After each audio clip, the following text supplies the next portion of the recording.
ভাবছেন কার গালে পড়েছে? বলছি তাহলে শুনুন। আজকে চৌধুরী বাড়ির বড় মেয়ের এঙ্গেজমেন্ট। বাড়ি সাজানো হচ্ছে সুন্দর করে।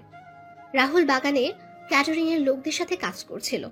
তখন কেউ এসে রাহুলের কলার ধরে ঘুরিয়েই রাহুলের গালে থাপ্পড় বসিয়ে দিল। চৌধুরী বাড়িতে থাকা সবাই তাকিয়ে আছে রাহুলের দিকে, আর রাহুল তাকিয়ে আছে থাপ্পড় মারা সেই মানুষটার দিকে। রাহুল আচমকা এমন পরিস্থিতির জন্য প্রস্তুত ছিল না, তাই তো রাহুল 3টে থাপ্পড় খেয়ে কয়েক পা পিছিয়ে মাটিতে পড়ে গেল। তখন রাহুল সামনে তাকালো। এই চৌধুরী বাড়ির কেউই আজ পর্যন্ত রাহুলের সাথে খারাপ ব্যবহার করেনি, তবে কয়েকজন আছে যে রাহুলকে ছোটবেলা থেকে সহ্য করতে পারে না। কে রাহুলকে থাপ্পড় মেরেছে সেটা দেখার জন্য রাহুল সামনে তাকালো। রাহুল সামনে তাকিয়ে অবাক। থাপ্পড়গুলো এতই জোরে মেরেছে, আমার ঠোঁট কেটে রক্ত বের হয়ে গেছে। এই রক্ত বের হয়ে যাওয়া আজ আমার জন্য নতুন কিছু না। এই রকম অনেক রক্ত আমার শরীর থেকে ঝরেছে। আমি রক্তগুলো মুছে নিলাম। তখন কেউ বলে ওঠে, এই ছোট লোকের বাচ্চা, একটা কাজ দিলে তো সেটা সময় মতো করতে পারিস না, শুধু শুধু আমাদের বাড়িতে এসে আমাদের খাবার নষ্ট করছিস। এই অনাথের বাচ্চা, আমার কাপড়গুলো লন্ড্রি থেকে কে নিয়ে আসবে? তোর বাবা না তোর মা নিয়ে আসবে আমার কাপড়গুলো? আর কয়টা বেজেছে খেয়াল আছে তোর? আমি সামনে তাকিয়ে দেখলাম উর্মি ম্যাডাম দাঁড়িয়ে আছেন, যাকে আমি এই পুরো চৌধুরী বাড়ির মাঝে জমের মতো ভয় পাই। আমার আর বুঝতে বাকি রইল না, এখন আমার মৃত বাবা আর মাকে নিয়েও কথা উঠবে। আর এখন যদি তার প্রতিবাদ করি, তাহলে এই বাগানে সকল মানুষের সামনে উর্মি ম্যাডাম চেঁচামেচি শুরু করবে। হঠাৎ করে তখন মনে পড়ে ম্যাডামের কাপড়গুলো লন্ড্রি থেকে আনা হয়নি। ইসরে, আমিও ভুলে গেছিলাম একদম। আমি একটা হালকা হাসি মুখে বজায় রেখে ম্যাডামকে উদ্দেশ্য করে বললাম, ম্যাডাম একটা কথা বলবো? কি তাড়াতাড়ি বলে বিদায় হ অনাথের বাচ্চা। আগে বলেন, মারবেন না? তুই কি মজা করছিস আমার সাথে? না আরো কয়েকটা দিব। মজা আর আপনার সাথে? আমি হলাম সামান্য একজন চাকর, আর আপনি হলেন আমার ম্যাডাম। বল কি বলবি? আজকে তো আপনার এঙ্গেজমেন্ট। হ্যাঁ তো? ম্যাডাম, আজকে যদি আপনি ইউরোপিয়ান পোশাক না পরে বাঙালি পোশাক পরেন, তাহলে আপনাকে অনেক সুন্দর লাগবে। হালকা আকাশি রঙের শাড়ির সাথে চোখে হালকা কাজল, খোলা চুল, আপনাকে দেখতে অনেক সুন্দর লাগে। আর আপনার স্বামী পুরো ফিদা হয়ে যাবে আপনাকে দেখে। কি বললি? আবার বল। ম্যাডাম, ভুল হয়ে গেছে, আর বলবো না। আমি এক্ষুনি ছুটে যাচ্ছি, আপনার কাপড়গুলো নিয়ে আসছি। আপনি আপনার রুমে যান, আমি কাপড়গুলো নিয়ে আসতেছি। এদিকে আয়। না ম্যাডাম, আর বলবো না, ক্ষমা করে দেন আমায়। এই বলে আমি এক দৌড়ে বাড়ি থেকে বের হয়ে গেলাম। এবার আমাদের গল্পের নায়ক আর নায়িকার পরিচয় দেওয়া যাক। আমাদের গল্পের নায়কের নাম রাহুল চৌধুরী। সে 10 বছর বয়স থেকে এই চৌধুরী বাড়িতে কাজ করছে। রাহুল এবার ম্যানেজমেন্ট নিয়ে মাস্টার্স করছে, সেটা আবার সবার আড়ালে। রাহুলের বাবা মা এই পৃথিবীতে বেঁচে নেই। রাহুল বড় হয়েছে একটা অনাথ আশ্রমে। রাহুলের বাবা মা কে তা রাহুল জানে না, আর আমাদের দেশে এরকম ছেলেকে অনাথ বলা হয়। একদিন উর্মির বাবা শরীফুল চৌধুরী একটা কাজে আশ্রমে গিয়ে রাহুলের সাথে পরিচয় হন। তারপর রাহুলকে তার বাড়িতে নিয়ে আসেন। রাহুলকে চৌধুরী বাড়ির সবাই অনেক ভালোবাসে, তবে উর্মি ছোটবেলা থেকে রাহুলকে সহ্য করতে পারতো না। আর বাকিটুকু না হয় গল্প পড়তে পড়তেই জানতে পারবেন। এবার আসি আমাদের নায়িকার পরিচয় পর্বে। আমাদের গল্পের নায়িকার নাম উর্মি চৌধুরী। উর্মি তার বাবা মায়ের একমাত্র মেয়ে। উর্মি আমেরিকা থেকে অনার্স কমপ্লিট করে দেশে ফিরেছে। আজকে উর্মির এঙ্গেজমেন্ট তার ভালোবাসার মানুষ জয়ের সাথে। আর বাকিটুকু গল্পের সাথে থাকলে জানতে পারবেন। এদিকে রাহুল লন্ড্রি থেকে কাপড় নিয়ে বাসায় এসে উর্মির দরজার সামনে দাঁড়িয়ে দরজায় কড়া নাড়ল। তখন উর্মি ভেতর থেকে বলল, আয় ভেতরে। কাপড়গুলো নিয়ে আমি রুমে ঢুকে দেখতে পেলাম ম্যাডাম তার আলমারিতে কি কাজ করছিলেন। তখন আমি কাপড়গুলো ম্যাডামের বিছানার উপরে রেখে যেই চলে আসতে যাব, তখন উর্মি ম্যাডামের সাথে ধাক্কা লাগে। ম্যাডাম তার আলমারি থেকে কাপড়গুলো নিয়ে সেগুলো ঠিক করতে করতে আমার দিকে আসছিলেন। ধাক্কা খেয়ে আমি নিচে আর ম্যাডাম আমার উপরে। আমি তখন ম্যাডামকে আমার উপর থেকে সরিয়ে উঠে পড়লাম। তখন ম্যাডাম আবার আমার গাল লাল করে দিয়ে বলেন, ফকিরের বাচ্চা ফকির, তো সাহস হয় কি করে আমায় স্পর্শ করার? সরি ম্যাডাম, ভুলবশত হয়ে গেছে, আমি ইচ্ছে করে করিনি। মেয়ে দেখলেই কি গায়ে পড়তে ইচ্ছে করে তোর, ছোট লোকের বাচ্চা? ম্যাডাম, ভুলবশত হয়ে গেছে, সামনে থেকে আর এমন হবে না, আমায় ক্ষমা করে দেন ম্যাডাম। বাড়ির চাকর চাকরের মতো থাকবি, আর সামনে থেকে আর এমন হলে তোর জীবনের আলো নিভিয়ে দিব। ম্যাডাম, এমন আর হবে না। তোর মতো মতো অনাথ ছোট লোকের বাচ্চা কি করে আমাদের বাসায় আসলো সেটা আমি চিন্তা করে পাই না। আর বাবাজি কি দেখে তোকে আমাদের বাড়িতে নিয়ে এলো সেটাও বুঝি না। আমার চোখের সামনে থেকে বিদায় হ, বের হ রুম থেকে এখন। আমি তাড়াতাড়ি করে ম্যাডামের রুম থেকে বের হয়ে ছাদে চলে গেলাম। ছাদে গিয়ে নিজের চোখের জল ঝরাতে লাগলাম। শুনেছি ছেলেটা নাকি কান্না করে সবার আড়ালে। আমি তেমনই ছাদে এসে সবার আড়ালে চোখের জল ফেলছি। তখন কেউ আমার কাঁধে হাত রাখলো। আমি চোখের জল মুছে পিছনে তাকিয়ে দেখলাম দাদিমা আর ছোট আম্মু দাঁড়িয়ে। আপনাদের বলা হয়নি উর্মির মা আর বাবাকে আমি ছোট আম্মু আর ছোট আব্বু বলে ডাকি, আর উর্মির দাদিকে আমি দাদিমা বলে ডাকি। তখন বললাম, দাদিমা, ছোট আম্মু, তোমরা এখানে? খুব কষ্ট হচ্ছে তাই না রে বাবা? আরে ছোট আম্মু, এগুলো আমার মতো অনাথের সহ্য হয়ে গেছে, তবে মা বাবাকে নিয়ে কেউ গালি দিলে কেন জানি কষ্ট হয়। অথচ আমি আমার নিজের বাবা আর মাকে কখনো দেখি নাই। কে বলেছে তুই অনাথ? আমরা তাহলে তোর কি হই? দাদিমা, কথায় আছে না, কে আপন আর কে পর, তা বোঝা বড় কষ্টকর। কি বললি তুই? তুই এই কথাটা আমাদের বলতে পারলি দাদু ভাই? ছোট আম্মু, দাদিমা, তোমরা হয়তো জানো এই কথাটার মানে। সবকিছু পাওয়ার পরেও নিজের কাছে মায়ের আর বাবার স্নেহের কমতি তো থেকে যায়। হয়েছে তোর বড়দের মতো কথা বলা। চল নিচে চল, একটু পর অনুষ্ঠান শুরু হবে। না ছোট আম্মু, আমি এখানে ঠিক আছি। শুধু শুধু নিচে গিয়ে অপমানিত হতে চাই না। সবাই চলে গেলে আমি নিচে আসব। বোমা বাদ দাও, রাহুলকে জোর করো না। এখন একটু ওর একা থাকা প্রয়োজন। কিন্তু মা, আপনার বড় ছেলে যদি রাহুলকে দেখতে না পায় তাহলে কি হবে ভাবছেন? আপনি চিন্তা করতে পারছেন কিন্তু। আমি শরীফের সাথে কথা বলে নিব, তুমি এ নিয়ে টেনশন করো না। তুমি বরং গিয়ে দেখো তোমার মেয়ের সাজুগুজু কত দূরে গেলো। আচ্ছা মা। দাদু ভাই আছে রে, মন খারাপ করিস না। উপরে সৃষ্টিকর্তা একজন আছে রে। দাদিমা। তারপর দাদিমাও চলে যান। রাহুল রাতের কালো আকাশে জ্বলন্ত তারার দিকে তাকিয়ে আছে এক দৃষ্টিতে। এদিকে সকল অনুষ্ঠান শেষ হয়ে যায়। অতিথি সবাই খাওয়া দাওয়া শেষ করে চলে যায়। সবার চলে যাওয়ার পর চৌধুরী বাড়ির সবাই খাবার খেতে বসেন।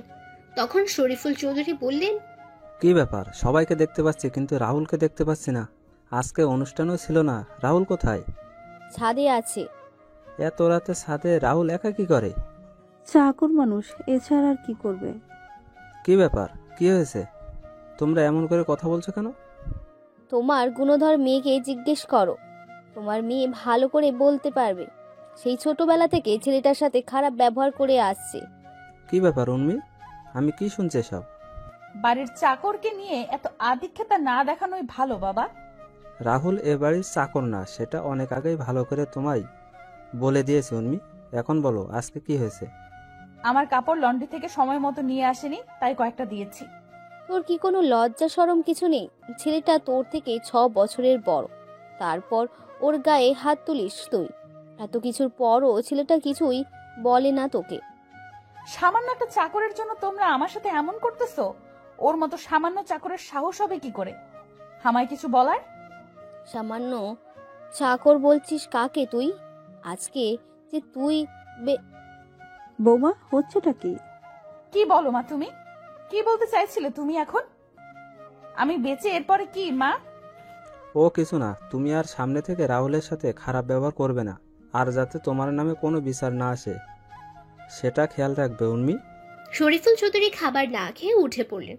ছাদে গিয়ে দেখতে পেলেন রাহুল আকাশের দিকে মুখ করে শুয়ে আছে। তখন তিনি রাহুলের পাশে গিয়ে বসলেন। রাহুল হয়তো গভীর মনোযোগ দিয়ে আকাশের দিকে তাকিয়েছিল, যার জন্য কারো আসার শব্দ শুনতে পায়নি। তখন শরীফুল চৌধুরী রাহুলকে ধাক্কা দিলেন। রাহুল পাশে তাকিয়ে দেখলো তার ছোট আব্বু। তখন রাহুল বলল, ছোট আব্বু, তুমি কখন এলে? এই তো মাত্র আসলাম। কি করছিলি? তারা দেখছিলাম। ম্যাডামের এঙ্গেজমেন্টে সবকিছু শেষ হয়ে গেছে? হ্যাঁ। মন খারাপ তোর বাবা? না না ছোট আব্বু। আজকের ঘটনা আমি সব শুনেছি। রাহুল, তোর সাথে অনেক দিন ধরে একটা কথা বলা হয়নি রে। কি কথা ছোট আব্বু? কেউ মনে হচ্ছে আমাদের ক্ষতি করতে যাচ্ছে। আমাদের কোম্পানির সব কিছু ইনফরমেশন কিভাবে যেন জেনে যাচ্ছে। আমার হাতের কয়েকটা কন্টাক্টও ইতিমধ্যে আমার হাত থেকে বেরিয়ে যাচ্ছে। আমি কিছু বুঝতে পারছি না রে। আর কয়েকদিন পরে উর্মির বিয়ে ও সব কিছু মিলে কেমন যেন একটা অদ্ভুত পরিস্থিতির সৃষ্টি হয়েছে। আরে ছোট আব্বু, চিন্তা করো না, সবকিছু ঠিক হয়ে যাবে। যাও, তুমি গিয়ে ঘুমিয়ে পড়ো। তুইও চল আমার সাথে, একসাথে খাবার খাবো। কি, তুমি এখনো খাবার খাওনি কেন? তুই খাবার টেবিলে নাই তাই আর খাইনি। আচ্ছা চলো, খাবার খাবে এখন?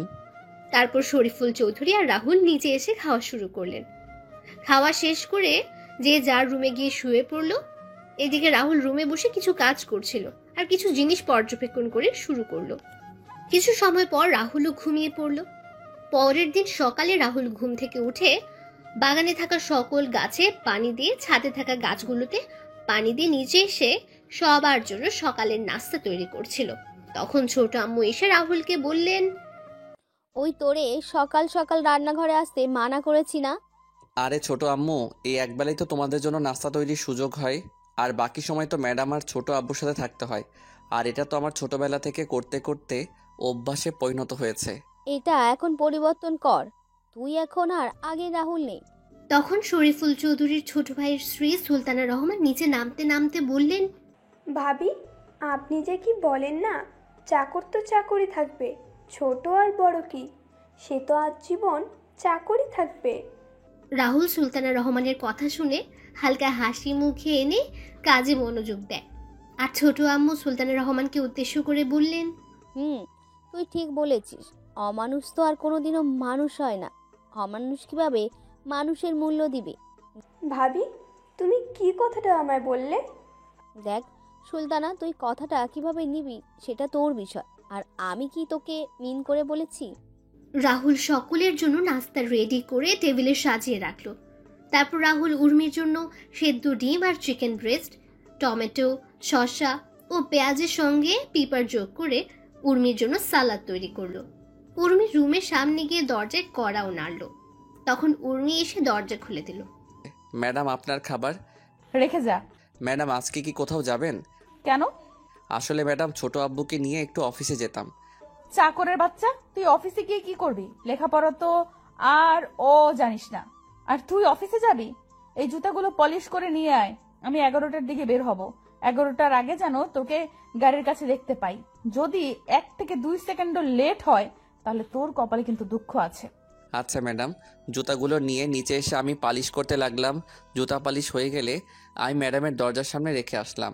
আমি নিচে এসে সবার এটু প্লেটগুলো ধুয়ে সাজিয়ে রান্নাঘরে রেখে আমার রুমে এসে গোসল করে নিলাম। তারপর সকাল 10টায় ছোট আব্বুকে নিয়ে বের হলাম অফিসের উদ্দেশ্যে। 10টা 30-এ ছোট আব্বুকে অফিসে নামিয়ে দিয়ে আমি 11টার আগেই বাসায় প্রবেশ করি। আমি গাড়িতে বসে ম্যাডামের জন্য অপেক্ষা করতে থাকি। কিছুক্ষণ পর দেখলাম ম্যাডাম আসছেন। গাড়ি থেকে বের হয়ে পিছনে দরজা খুলে দিলাম। ম্যাডামকে সিটে বসলো। আমি দরজা লাগিয়ে ড্রাইভিং সিটে বসে ম্যাডামকে বললাম, ম্যাডাম কোথায় যাব? এই শপিং মলে যাব। আচ্ছা ম্যাডাম। আমি গাড়ি চালানো শুরু করলাম। কিছুক্ষণ পর আমি শপিং মলের সামনে এসে দেখলাম ম্যাডামের বান্ধবীরা দাঁড়িয়ে আছে।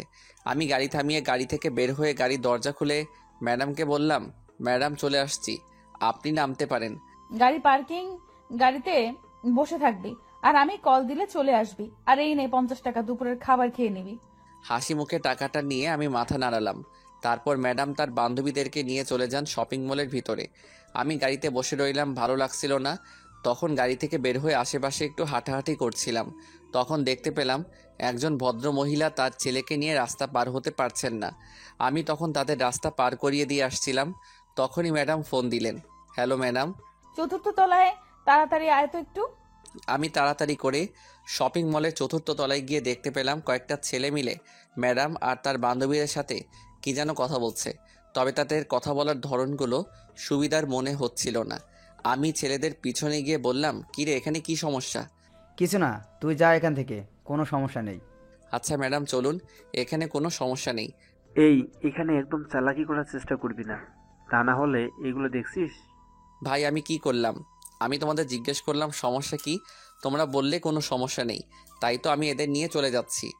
আমরা তোকে যেতে বলছি না, তবে এই মা। আর কোনো কথা বলার সুযোগ দিলাম না। সোজা মুখ বরাবর একটা ছক্কা হাঁকিয়ে দিলাম আর ছেলেটা বাউন্ডারির বাইরে। তারপর সব কয়টাকে মারা শুরু করলাম। হঠাৎ কেউ আমার পেটের পাশে ছুরি দিয়ে আঘাত করে। আমি পিছনে তাকিয়ে দেখলাম ওই ছেলেটা আমি। তখন ছেলেটার দিকে এগিয়ে যাব, তখন ছেলেগুলো দৌড়ে পালিয়ে যায়। তারপর আমি আমার শার্ট খুলে আঘাত পাওয়া জায়গায় বেঁধে নিলাম। তারপর ম্যাডামকে বললাম, চলুন ম্যাডাম, বাসায় যাওয়া যাক তাহলে। কিন্তু তোর তো ছুরি লেগেছে আর রক্ত পড়ছে। আরে ম্যাডাম, এটা কিছু না। আমাদের মতো চাকরের জন্য এইগুলো কিছুই না। এই আঘাতের চেয়ে আরও অনেক বড় বড় আঘাত পেয়েছি। আর রইল রক্তের কথা। রক্ত তো ছোট থেকে অনেক ঝরেছে, এখনও না হয় আরও কিছু ঝরুক। আমি মারা যাব না এত সহজে, আপনি চিন্তা করবেন না। চলুন ম্যাডাম এখন। বেশি কথা না বলে হসপিটালে চল, তুই না হলে তোর জন্য আমায় কথা শুনতে হবে। চিন্তা করবেন না, আমার কিছু হবে না। তারপর উর্মিরা সামনে আর রাহুল পেছনে, কিন্তু বারবার উর্মি পেছনে তাকাচ্ছে। হঠাৎ করে পেছনে কিছু পড়ে যাওয়ার শব্দ শুনে উর্মি আর ওর বান্ধবীরা পেছনে তাকিয়ে দেখলো রাহুল মাটিতে পড়ে গেছে। তারপর ধরাধরি করে রাহুলকে হাসপাতালে নিয়ে যাওয়া হলো। আর এইদিকে উর্মি ফোন দিয়ে তার বাবাকে সবকিছু খুলে বলল। তখন তার বাবা বললেন তিনি এখনই আসছেন।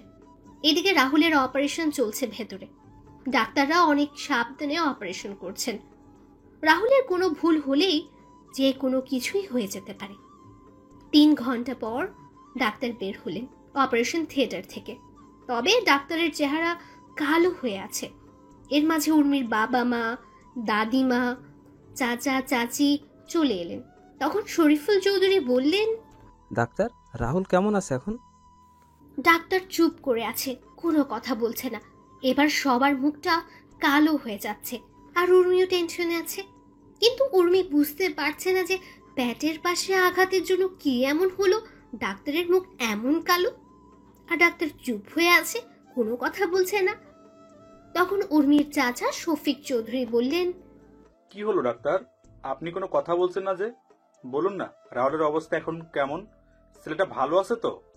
দেখুন, আমি আপনাদের আগেই বলেছিলাম যে আচ্ছা, আমরা আপনার চেম্বারে গিয়ে কথা বলি। আপনি চেম্বারে যান, আমরা আসছি। ডাক্তার তার চেম্বারে চলে গেলেন। আর তখন শরীফুল চৌধুরী উর্মিকে বললেন, উর্মি, তুই বাসায় চলে যা। কেন? আর তোমরা ডাক্তারকে এখানে কিছু বলতে মানা করলে কেন? তোমরা কি লুকাতে চাচ্ছ আমার থেকে? সামান্য একজন বাড়ির চাকরের জন্য তোমরা এত চিন্তা করছো কেন? আর ও মরে গেলেই বাকি। উর্মি আর একটা কথা বললে থাপ্পড় দিয়ে গাল লাল করে দিব। মানুষকে সম্মান দিয়ে কথা বলতে শিখো। আর সুলতানা, তুইও চলে যা উর্মির সাথে বাসায়। বাসায় কেউ নেই এখন। কি ব্যাপার বলো তো? তোমরা কি লুকানোর চেষ্টা করছো বলো তো? আমি এখানে থাকি আর উর্মি বরং বাসায় চলে যাক। ভাবি কি বললো তোমায়? শুনতে পাওনি তুমি? উর্মিকে নিয়ে যাও বাসায়। উর্মি আর চাচি সুলতানা রহমান চলে গেলেন হাসপাতাল থেকে। তারপর সবাই মিলে ডাক্তারের চেম্বারে গেল। তখন ডাক্তারের কথা শুনে সবার মুখ একদম কালো হয়ে গেল। 7 দিন পরে সবাই রাহুলকে নিয়ে বাসায় ফিরে আসলো। রাহুলের পুরোপুরি সুস্থ হতে আরো 3 দিন সময় লাগবে। এখন রাহুল পুরোপুরি সুস্থ। রাহুল আগের মতো বাসার সব কাজ করে। রাহুল একদিন তার রুমে বসে বিসিএস এর জন্য পড়াশোনা করছিল।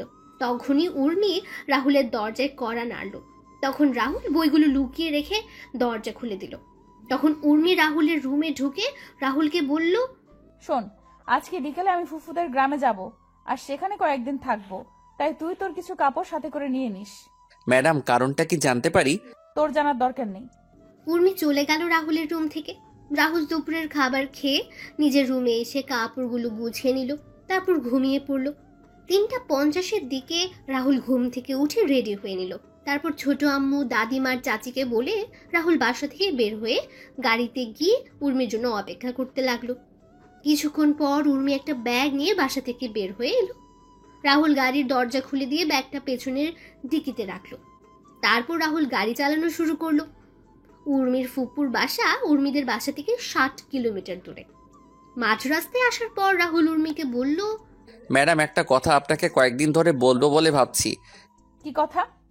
ম্যাডাম, জয় স্যারকে আপনি কতটুকু ভালোবাসেন? হঠাৎ এই প্রশ্ন কেন? ম্যাডাম বলেন না। নিজের চেয়েও বেশি ভালোবাসি। আর আপনার মা বাবাকে? হ্যাঁ, তাদেরও ভালোবাসি। কতটুকু? অনেক অনেক বেশি ভালোবাসি। আচ্ছা, এখন যদি ছোট আব্বু আর ছোট আম্মু জয় ভাইয়ার সাথে আপনার বিয়ে ক্যান্সেল করে দেয় তাহলে আপনি কি করবেন? হোয়াট? কি বলে তুই? আরে ম্যাডাম, রাগেন কেন? তো কি করব? তুই কি বলছিস এগুলো?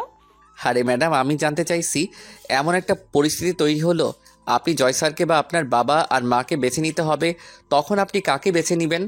আমি কিন্তু তোর কোনো কথা বুঝতে পারছি না কিন্তু। আরে বলুন না। সেটা না হয় পরিস্থিতি তৈরি হলে দেখা যাবে। তুই এখন চুপচাপ করে গাড়ি চালাতো। গ্রামে পৌঁছাতে পৌঁছাতে সন্ধ্যা পেরিয়ে রাত হয়ে গেল। গ্রামে প্রবেশ করে কিছু দূর আসার পর গ্রামের কয়েকজন বখাতে এসে রাহুলের গাড়ির সামনে দাঁড়ালো, আর ছেলেগুলো বলা শুরু করলো, তোদের কাছে যা আছে সব কিছু বের কর, না হলে কিন্তু তোদের এইখানে মেরে দিব। ম্যাডাম, এদের খিদে পেয়েছে মনে হয়, মিষ্টিগুলো ওদের দিয়ে দেন। ওই, আমাদের খিদে লাগছে তোকে কে বলছে? বারে, আপনারা না এইমাত্র বললেন আপনাদের খিদে লাগছে, তাই তো বললাম মিষ্টিগুলো দিয়ে দিতে। আমরা আবার কখন বললাম? ওই রাহুল, তুই এই ফকিরের বাচ্চার সাথে কি কথা বলছিস? ফুফাকে একটা কল দিলে সবকিছু হাওয়া হয়ে যাবে। ঠিক বলি তুই? হ্যাঁ, সাহস থাকলে গাড়ির সামনে থেকে সর, আমিও গাড়ি থেকে নেমে তোদের মজা দেখাচ্ছি। ওরা গাড়ির সামনে থেকে সরে যাওয়া মাত্রই আমি দরজা হালকা খুলে ওদের দিকে ঝুঁকে বাম পা গিয়ারে রেখে চাপ দিলাম। ওরা বোঝার আগেই আমরা গাড়ি নিয়ে পগার পার কিছুক্ষণ পর ফুপুদের বাসায় এসে পৌঁছে গেলাম। তারপর ম্যাডামের ব্যাগ, আমার ব্যাগ আর বাকি ব্যাগগুলো সাথে নিয়ে ফুপুর বাসায় প্রবেশ করলাম। ফুপু, ফুপা সবার সাথে কথা বললে আমি ম্যাডামের ব্যাগ ম্যাডামের থাকার রুমে রেখে আমি আমার রুমে এসে ব্যাগ রেখে ফ্রেশ হয়ে নিলাম। তারপর বিছানায় শুয়ে পড়লাম। হঠাৎ কারো ধাক্কাধাক্কির কারণে ঘুমটা ভেঙে গেল। আমি তাকিয়ে দেখলাম ফুপুর সেই ফাজিল মাইয়া সুমি। আমি কেন ওরে ফাজিল বললাম সেটা আপনারা একটু পরেই বুঝতে পারবেন। সুমি এবার ইন্টার দ্বিতীয় বর্ষে পড়ে। তখন সুমি বলে, ও মোর পরাণের স্বামী, ঘুম থেকে উঠুন তো। এই ফাজিল কি বলিস এসব? তুই কি ভালো হবি না কখনো? আমি তো ভালো না, ভালো লইয়াই থাইকো। বল কি জন্য আসছিস তুই এখানে? খাবার টেবিলে সবাই অপেক্ষা করছে তোমার জন্য। কেন? কয়টা বাজে ঘড়ির দিকে তাকিয়ে দেখেন।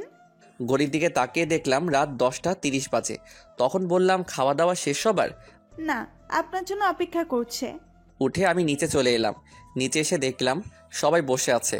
তখন ফুপা আমায় বললেন, কি জনাব রাহুল সাহেব? এই তো ফুপা ভালো, তুমি কেমন আছো? টেনশনে ছিলাম, তবে এখন টেনশন ফ্রি আছি। কোনো টেনশনের চিন্তা নাই, আমি আছি তো। সেটাই তো ভরসা জায়গা। আচ্ছা বুঝলাম না, তোমরা সবাই এই ছোট লোকটাকে নিয়ে এত আদিক্ষেতা করছো কেন? টেবিল থেকে খাবারের প্লেট নিয়ে আমি সোফায় বসে টিভি দেখে খাওয়া শুরু করলাম। ম্যাডামের কোনো কথার উত্তর দিলাম না, উত্তর দিলে চেঁচামেচি শুরু করবে। কিছুক্ষণ পর আমার পাশে তাকিয়ে দেখলাম সুমিও আমার পাশে এসে বসছে। আমি সুমির দিকে একবার তাকিয়ে আবার খাবার খাওয়াতে মনোযোগ দিলাম। তখন উর্মি ম্যাডাম সুমিকে বলেন, কিরে সুমি, তুই খাবার টেবিল ছেড়ে ওই ছোট লোকটার সাথে গিয়ে খাবার খাচ্ছিস কেন? আপু, আমার ইচ্ছা করছে তাই। ফুফু, ফুফা, তোমরা সুমিকে কিছু বলছো না যে? কি বলবো? ওই ছোট লোকটার সাথে বসে খাবার খাচ্ছে আর তোমরা কিছু বলছো না যে? দেখো উর্মিমা, সুমি এখন প্রাপ্তবয়স্ক একটা মেয়ে। ও নিজের বুঝটা এখন বুঝতে পারছে, কার সাথে চলাফেরা করলে ভালো হবে আর কার সাথে চলাফেরা করলে খারাপ হবে, সেটাও নিজেই বুঝতে পারে। তাই বলে উর্মি, এসব কথা বাদ দে, তুই খাবার খেয়ে নে। রাহুল বাবা, তোর কি কিছু লাগবে? না ফুপু। আরে মা, আরেকটুকু খাবার দাও। দেখছো না আগে থেকে কেমন যেন শুকিয়ে গেছে। ওই ফাজিল, আমি শুকিয়ে গেছি কোথায়? দেখছিস না মোটা হয়ে গেছি। হ্যাঁ, সেটাই দেখতে পাচ্ছি। তুই দেখতে পাবি, তুই তো আস্ত একটা ফাজিল। তুই একটা ফাজিল। খাবার খা চুপচাপ। এইদিকে উর্মি রাগে ফুঁসছে। ভেবেছিল সে এখানে রাহুলকে এনে ইচ্ছে মতো অপমান করবে, কিন্তু এখানে তো তোর উল্টো সবাই রাহুলকে নিয়ে কথা বলছে। উর্মি খাওয়া শেষ করে তার রুমে চলে গেল। এদিকে রাহুল খাবার খেয়ে যেই তার রুমে যাবে তখন ফুফু আর ফুফা রাহুলের সামনে এসে বললেন, আর কত অপমান সহ্য করবি তুই রাহুল? চাকরের আবার মান অপমান, এই তো আর কয়েকটা দিন, তারপর ম্যাডাম তো ওনার স্বামীর বাড়ি চলে যাবেন। সত্যি কথাটা বলে দে না এবার উর্মিকে, তাহলে তোর সাথে অন্তত খারাপ ব্যবহার আর করবে না। সেটা আমি চলে যাওয়ার কয়েকটা দিন আগে ওনাকে বলবো। তুই চলে যাওয়ার কয়েকটা দিন মানে? আরে ও কিছু না, তোমরা টেনশন করো না, আমি নিয়ে যাও, গিয়ে ঘুমিয়ে পড়ো। কালকে তুমি আমায় নিয়ে কলেজে যাবে। পারবো না। ও বাবা, ও মা, বলো না আমায় নিয়ে কালকে কলেজে যেতে। আর নাটক করতে হবে না। আচ্ছা নিয়ে যাব, কিন্তু কি রে রাহুল? ম্যাডাম, এই নিয়ে চিন্তা করতে হবে না, আমি উর্মিকে বুঝিয়ে বলবো, তাহলে উর্মি বুঝবে। আচ্ছা গুড নাইট। পরের দিন সকালে রাহুলের ঘুম ভাঙলো কারো গরম নিঃশ্বাসে। তখন রাহুল তাকিয়ে দেখে সুমি তার খুব কাছে। এটা দেখে রাহুল এক লাফে বিছানা ছেড়ে মাটিতে গিয়ে পড়লো। তখন সুমি বলল, এটা কি হলো? তুই কি করছিলি এটা? একটু মিষ্টি খাওয়ার জন্য আসছিলাম। মিষ্টি খাবি তো আমার কাছে কি? এমা, তুমি তো মিষ্টি বয়, তাই তো তোমার কাছে মিষ্টি খাওয়ার জন্য আসছি। তুই কি রুম থেকে যাবি না আমি চলে যাব? নাটক করে লাভ নেই। তোমরা 1 সপ্তাহ আমাদের এখানে থাকবে। জীবনেও না। বেশি কথা না বলে রেডি হয়ে নাও, একটু পরে কলেজে যেতে হবে। এত সকালে? আমাদের ক্লাস 9টায় শুরু, আর এখন 7:50 বাজে। আচ্ছা তুই যা, আমি নিচে আসছি। আচ্ছা, ওটা কি তোমার ডান পাশে? কো? রাহুল তার ডান পাশে তাকাতেই সুমি রাহুলের বাম গালে একটা চুমু দিয়ে দৌড়ে পালিয়ে গেল। রাহুল কি বলবে বুঝতে পারছে না। তারপর রাহুল ফ্রেশ হওয়ার জন্য বাথরুমে চলে গেল। বাথরুম থেকে ফ্রেশ হয়ে নিচে গিয়ে সকালের নাস্তা করে সুমির জন্য অপেক্ষা করতে লাগলো। কিছুক্ষণ পর সুমি চলে আসলো। তখন রাহুল আর সুমি বের হলো বাসা থেকে। রাহুল যে গাড়িতে গিয়ে বসবে তখন সুমি বলল, ওদিকে কোথায় যাচ্ছ? কেন, গাড়িতে যাবি না? না। তাহলে হেঁটে যাবি কি? না। তাহলে কলেজে যাবি কিসে করে? বাইকে করে যাব। বাইক পাবি কোথায়? আর আমি তো বাইক চালাতে পারি না। মিথ্যা বলবে না, আমি জানি তুমি বাইক চালাতে পারো, আর বাইক গ্যারেজে আছে, নিয়ে আসো গিয়ে। গাড়ি থাকতে বাইক কেন? আমার ইচ্ছে তাই। আমি পারবো না। পারবে না তো তুমি? না। মা, বাবা, মা বাবা কোথায় তোমরা? এই চুপ, যাচ্ছি আমি। চাবি কই? বাইকে আছে। তারপর গ্যারেজে গিয়ে দেখতে পেলাম একটা নতুন বাইক, অ্যাপাচি RTR 164B। তারপর বাইক স্টার্ট দিয়ে আমি গেটের সামনে এসে দাঁড়ালাম। সুমি এসে পিছনে বসলো। তখন আমি বললাম, এই নতুন বাইকটা কার জন্য কিনে আনা হয়েছে? তোমার জন্য। আমার জন্য মানে? যেদিন আমি শুনলাম তুমি আর উম্মি আপু আমাদের বাসায় আসবে আর 1 সপ্তাহ থাকবে, তখনই আমি প্ল্যান করে বাবাকে বলে বাইক কিনে নিয়ে আসলাম। আর তুমি এইভাবে আমায় নিয়ে প্রত্যেক দিন কলেজে নিয়ে যাবে। বাহ, ঢেকি স্বর্গে গেলেও ধান ভাঙবে। তুমি কি বললে এক্ষুনি? কিছু না, এই বলে আমি বাইক চালানো শুরু করলাম। কিছু দূর আসার পর সুমি আমায় জড়িয়ে ধরলো শক্ত করে। আমার কেন যেন অস্বস্তি হচ্ছিল। আমি তখন বাইকটা রাস্তার পাশে দাঁড় করালাম। কি হলো? তুই এভাবে আমায় জড়িয়ে ধরেছিস কেন? আমার ভয় করে তাই। ভয় যখন করে তাহলে বাইকে আসার জন্য পাগল হয়েছিলি কেন? সাথে তুমি আছো তাই। তুই যদি এভাবে জড়িয়ে ধরিস তাহলে আর বাইক চালাবো না, আর তোর কলেজ মিস হয়ে যাবে। তাহলে তো তোমার সাথে আরো সময় কাটাতে পারবো ভালো করে। কি বলো তুমি? দেখ বোন, তুই এসব কেন করছিস বলতো? কি বললি? তুই আমাকে তুই করে বলছিস কেন? আমি তোর কোন সম্পর্কে বোন লাগি? কেন, ফুপাতো বোন? তুই তো আর নিজের ফুপাতো ভাই না, আর এখন ফুপাতো ভাই বোনের মাঝে এসব হয়? কিসব হয়? প্রেম, ভালোবাসা, বিয়ে, বাচ্চা। চুপ কর, আমি নিয়ে যাচ্ছি তোকে। এই বলে রাহুল গাড়ি চালানো শুরু করলো। কি হলো? বসে বললে যে? ম্যাডাম কল দিয়েছিল। আর কি? এখন বাসায় না গেলে আমার অবস্থা খারাপ করে দিবে বলেছে। আরে আপু কিছু করবে না, তোমায় ভয় দেখাচ্ছে আপু। না, লেট করা যাবে না। ম্যাডাম রেগে আছে অনেক। তুই বাইকে উঠে পড়। বাসায় গিয়ে আগে ম্যাডামের মেজাজটা ঠান্ডা করতে হবে, তা না হলে ম্যাডাম আমার অবস্থা খারাপ করে দিবে। তুমি না বললে আমায় কি বলবে? বেঁচে থাকলে পরে বলবো। তুই তাড়াতাড়ি করে বাইকে ওঠ। উঠছি। সুমি মন খারাপ করে বাইকে উঠে পড়লো। রাহুল বাইক চালাতে শুরু করে কিছুক্ষণ পর রাহুল বাসে এসে পৌঁছে দেয়। সুমিকে নামিয়ে দিয়ে রাহুল বাইকটা গ্যারেজে রেখে সোজা উর্মির দরজার সামনে গিয়ে কড়া নাড়ল। তখন উর্মি বলল, ভেতরে আয়। আমি ভিতরে ঢুকতেই ম্যাডাম আমার সামনে এসে আমার গালে তার হাত দিয়ে 2 বার মালিশ করে দিল। সাথে সাথে 2 হাত দিয়ে আমি আমার গালটা চেপে ধরি। এত জোরে মেরেছে, গালে ব্যথা করছে। আমি আমার হাতে দেখলাম রক্ত লেগে আছে। আমার আর বুঝতে বাকি রইল না ম্যাডামের থাপ্পড়টা এতটা জোরে মেরেছে যার জন্য আমার ঠোঁট কেটে রক্ত পড়ছে। তখন ম্যাডাম রাগী কণ্ঠে আমায় বলে, তোকে এখানে কেন নিয়ে আসছি আমি? মাথা নিচু করে বললাম, ম্যাডাম আপনার সাথে থাকার জন্য। তাহলে তুই কি করেছিস? আসলে ম্যাডাম ফুপু আর ফুপা আমায় বলল যাওয়ার জন্য, তাই। তোরে আমি কি বললাম আমার মুখের উপর কখনো কোনো কথা বলবি না? তাহলে তুই আমার মুখে মুখে তর্ক কেন করছিস? ম্যাডাম ভুল হয়ে গেছে আমার, ক্ষমা করে দেন। যা গাড়িতে গিয়ে বস, আমি আসছি। আর শোন, আর যদি এমন ভুল করিস তাহলে তোর কি হাল করব সেটা আমি নিজেই জানি না। আমি গাড়ির কাছে চলে এলাম। এই দিকে মাথাটাও ঘুরছে, কত জোরে বেড়েছে থাপ্পড়টা। কিছুক্ষণ পর উর্মি গাড়িতে এসে বসলো। তখন রাহুল বলল, ম্যাডাম কোথায় যাব? তুই গাড়ি চালানো শুরু কর, আমি বললে গাড়ি থামাবি। রাহুল গাড়ি চালানো শুরু করলো। কিছু দূর যাওয়ার পর উর্মি রাহুলকে একটা বড় শপিং মলের সামনে গাড়ি থামাতে বলল। রাহুল গাড়ি থামিয়ে দরজা খুলে দিল। উর্মি কিছু দূর গিয়ে আবার ফিরে এসে বলল, তুই এখানে থাকবি, আর হ্যাঁ মনে রাখিস ছোট লোকের বাচ্চা, আমার এই গাড়ির দাম অনেক। যদি গাড়ির কিছু হয় তাহলে তোর কপালে শনি আছে। জি ম্যাডাম। উর্মি চলে গেল শপিং মলের ভেতরে। কিছুক্ষণ পর উর্মি একটা ব্যাগ হাতে নিয়ে বের হলো। গাড়ির কাছে আসতে রাহুল দরজা খুলে দিল।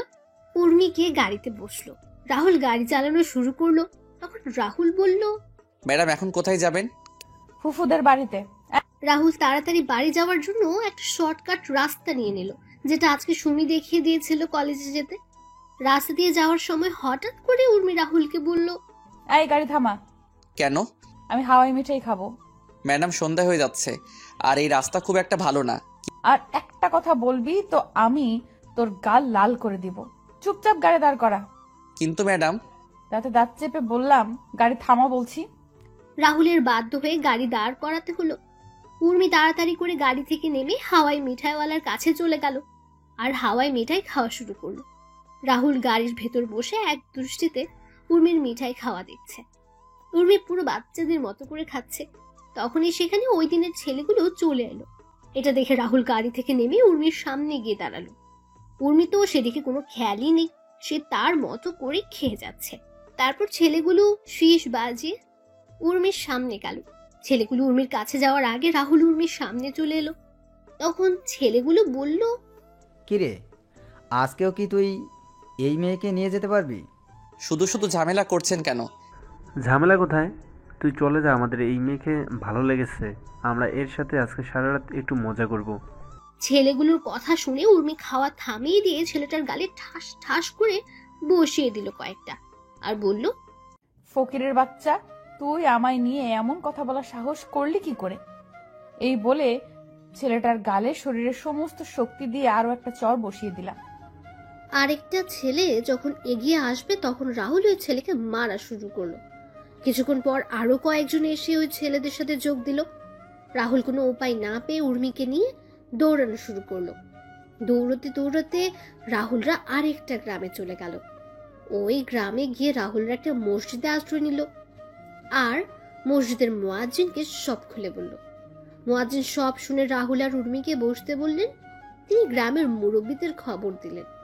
কিছুক্ষণ পর মুরব্বীরা আসলে রাহুল সবকিছু খুলে বলল আর তাদের সাহায্য চাইলো। তখন মুরব্বীরা রাহুলদের নিয়ে একটা জায়গায় বসলেন। তারপর রাহুল আর উর্মিকে নানান প্রশ্ন জিজ্ঞেস করতে লাগলেন। রাহুল সব প্রশ্নের সঠিক উত্তর দিলেও উর্মি সবকিছুর উত্তর দেয়নি। রাহুল সবাইকে বলল উর্মি তার স্ত্রী, কারণ রাহুল গ্রামের মুরব্বীদের কথা বলার ধরন দেখে আগেই বুঝে ফেলেছে সবকিছু। উর্মি তখন রাহুলের সাথে মুরব্বীদেরও নানানভাবে কটূক্তি করলো। তখন মুরব্বীরা সবাই মিলে কাজে ডেকে উর্মি আর রাহুলের বিয়ে করিয়ে দিলেন। বিয়ে শেষ হয়ে গেলে রাহুল আর উর্মিকে তাদের গাড়ি পর্যন্ত এগিয়ে দিলেন। রাহুল সবাইকে বিদায় দিয়ে গাড়িতে উঠে বসলো এবং উর্মিকেও গাড়িতে উঠালো।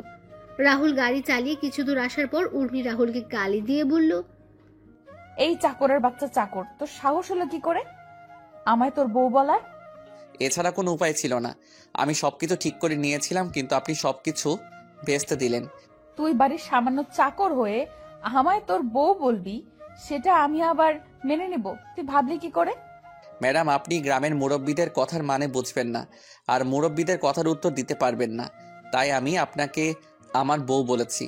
আপনি যদি আমার সাথে তাল মিলিয়ে কথা বলতেন তাহলে আজকে আপনার সাথে আমার বিয়ে কখনো হতো না। আপনি আপনার জেদ আর ইগুর জন্য আজকের এই পরিস্থিতি সৃষ্টি হয়েছে। আমি এই বিয়ে মানি না, আর তোকে আমার স্বামী বলেও মানি না। আমি এই কয়েকদিন পরে তোকে ডিভোর্স দিয়ে দিব। আমারও কোনো ইচ্ছে নেই আপনার মতো পাগল আর উন্মাদ মেয়েকে বিয়ে করার। কি বললি ছোট লোকের বাচ্চা তুই? হ্যাঁ, ঠিক বলেছি। আমায় কি পাগল করতে কামড়াইছে যে আপনাকে আমার বিয়ে করতে হবে? ভাগ্য খারাপ আর পরিস্থিতির জন্য আপনাকে বিয়ে করতে হয়েছে। এবার কিন্তু তুই তোর লিমিট ক্রস করছিস। ও, আপনি এখন আমায় লিমিট ক্রস করছি বলছেন? সামান্য কয়েকটা কথা বলতেই আপনার লিমিট আমি অতিক্রম করে ফেলেছি? আরে আপনি যে আমায় ছোটবেলা থেকে অনেক কথা বলেছেন, তাহলে কি আপনি লিমিট ক্রস করেননি? শুনুন ম্যাডাম, মানুষের আসল পরিচয় তার সৌন্দর্য বা টাকা পয়সা নয়, তার আসল পরিচয় হলো তার ব্যবহার, তার চরিত্র দিয়ে। আপনারা বড় লোকরা মানুষকে বিচার করেন টাকা পয়সা দিয়ে, তাই হয়তো কোনো মানুষ আপনাকে ধোঁকা দিবে সেটা বুঝে উঠতে পারেন না। আপনারা মনে করেন টাকা পয়সা থাকলেই আসল সুখ, কিন্তু ম্যাডাম সেটা সত্যি না। সত্যিটা হলো মানুষের ভালো কাজে একজন মানুষের আসল শান্তি। আপনি যদি রাতের বেলা ঘুমানোর আগে শুয়ে শুয়ে চিন্তা করেন কালকে কত টাকা ইনকাম করব, কালকে কোথায় কোথায় পার্টি করব, তাহলে হয়তো আপনি ঘুমাতে পারবেন, কিন্তু শান্তির ঘুম ঘুমাতে পারবেন না। আবার আপনি যদি চিন্তা করেন আজকের দিনে আপনি কতজন মানুষের সাথে ভালো ব্যবহার করেছেন আর কয়জন মানুষকে সাহায্য করেছেন, সেটা মনে হলে আলাদা একটা শান্তি নিজের ভিতর অনুভব করবেন, আর তখনই ঘুমটাও শান্তির হবে। রাহুলের কথাগুলো প্রথমে উর্মির ভালো না লাগলেও পরে কেন যেন রাহুলের বলা কথাগুলো শুনতে ভালো লাগছিল। তখন রাহুল আবার বলল, ম্যাডাম চিন্তা করবেন না, আজকের বিষয়টা কেউ জানবে না, আর কয়েকদিন পরে আমি ডিভোর্স পেপারে স্বাক্ষর করে আপনাকে দিয়ে দিব। কথা বলতে বলতে রাহুলরা বাসায় চলে এলো। উর্মি গাড়ি থেকে নেমে বাসার ভেতরে চলে গেল। রাহুল গাড়ি পার্কিং করে বাসার ভেতরে প্রবেশ করলো। তখন ফুপ্পা বলল, কোথায় গিয়েছিলে তোরা? ম্যাডাম কি যেন কাজ ছিল, তাই ম্যাডামকে নিয়ে গেছিলাম। সন্ধ্যার পরে কোথাও বের হবি না, গ্রামের সন্ধ্যার পরে কোথাও বের হবি না, গ্রামের পরিবেশ সন্ধ্যা পরেই পাল্টে যায়। আচ্ছা। রাহুল তার রুমে চলে গেল। রাতের খাবার খাওয়ার সময় ফুফু বলল, উর্মি মা, তোর কোনো অসুবিধা হচ্ছে না তো? না ফুফু, আমার কোনো সমস্যা হচ্ছে না। উর্মিমা, তুই চাইলে কালকে সুমির সাথে সুমির কলেজে যেতে পারিস। তাছাড়া রাহুলও সুমিকে নিয়ে সুমির কলেজে যায়। কলেজে গিয়ে তোরও ভালো লাগবে। তোর ফুপু তো তার কাজ নিয়ে বিজি, আমিও আমার অফিস নিয়ে। তুই একা একা বাসে থাকবি? আপু যাবে না আমার কলেজে, তাই না আপু? আমি তোকে কখন বললাম আমি যাব না কলেজে? তুই না কালকে বললি যাবি না আমার কলেজে। তখন ইচ্ছে হয়নি, এখন আমার ইচ্ছে হয়েছে তাই।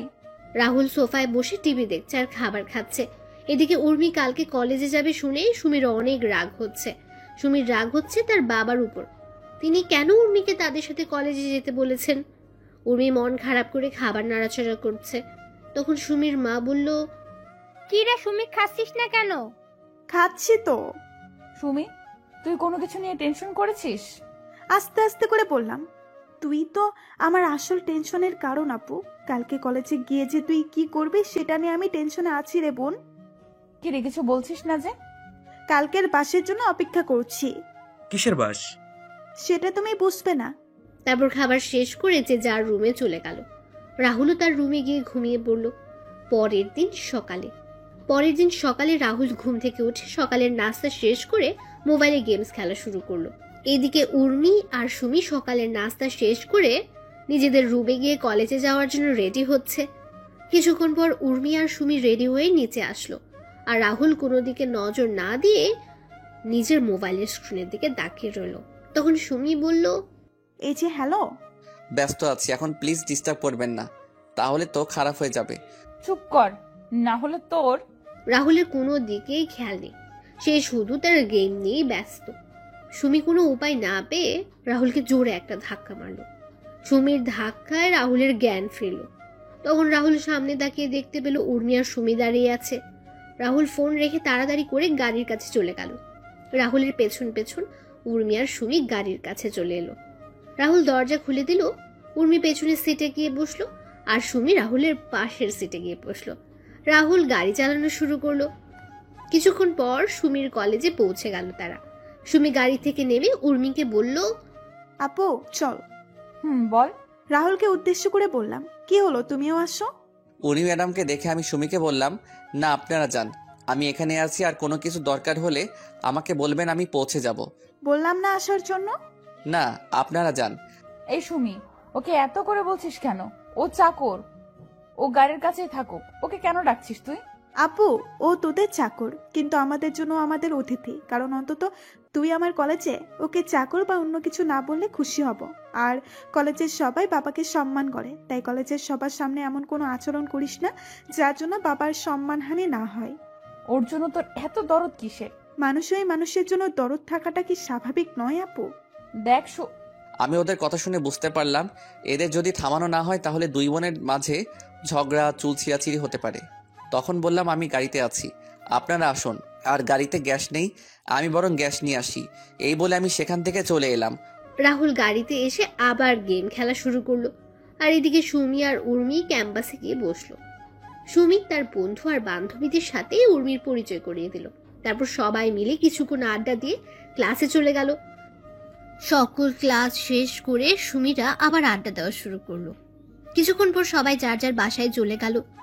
সুমি আর উর্মি এসে দেখতে পেল রাহুল গেম খেলছে। তখন সুমি রাহুলের হাত থেকে মোবাইল নিয়ে নিল। হঠাৎ করে কেউ আমার হাত থেকে মোবাইল নিয়ে নিল। খেলার মাঝে এমনটা করলে বলেন তো কেমনটা লাগে? তা আবার যদি প্রিয় গেম সিওডি হয় তাহলে তো কোনো কথাই নেই। আমি বিরক্ত নিয়ে তাকালাম পাশে। আমি তখন দেখলাম সুমি আর ম্যাডাম দাঁড়িয়ে আছে। আমি গাড়ি থেকে নেমে তাড়াতাড়ি করে গাড়ির দরজা খুলে দিলাম। ওনারা গাড়িতে বসলে আমি আবার গাড়ি চালানো শুরু করলাম।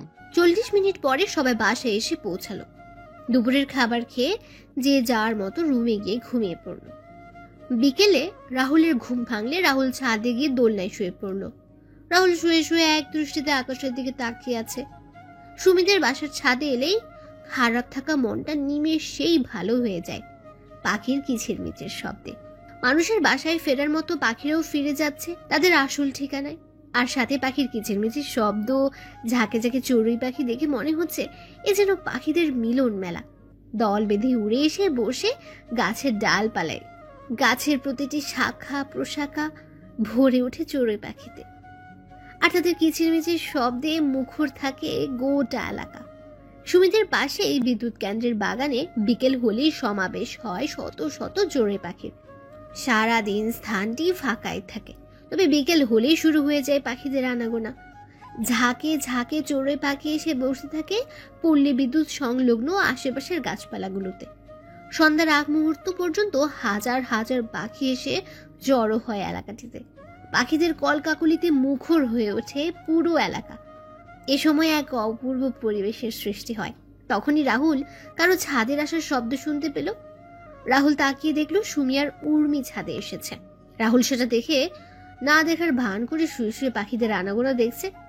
তখন উর্মি সুমিকে বলল, দেখ কেমন করে শুয়ে আছে। ও শুয়ে আছে তাতে তোর কি আপু? আমরা এখানে আসছি সেটা কেউ চোখে দেখতে পাচ্ছে না। আচ্ছা আপু, তুই আমায় একটা কথা বলবি? কি কথা বল। রাহুল কি ছোট থেকে আজ পর্যন্ত তোর সাথে কোনো খারাপ ব্যবহার করেছে? তুই রাহুলকে সবার সামনে অনেক বাজেভাবে অপমান করিস, তারপরও রাহুল তোকে কিছু বলেছে কি? চাকর হয়ে বলবে কি? আপু, ও চাকর হলেও কিন্তু আমাদের মতো মানুষও।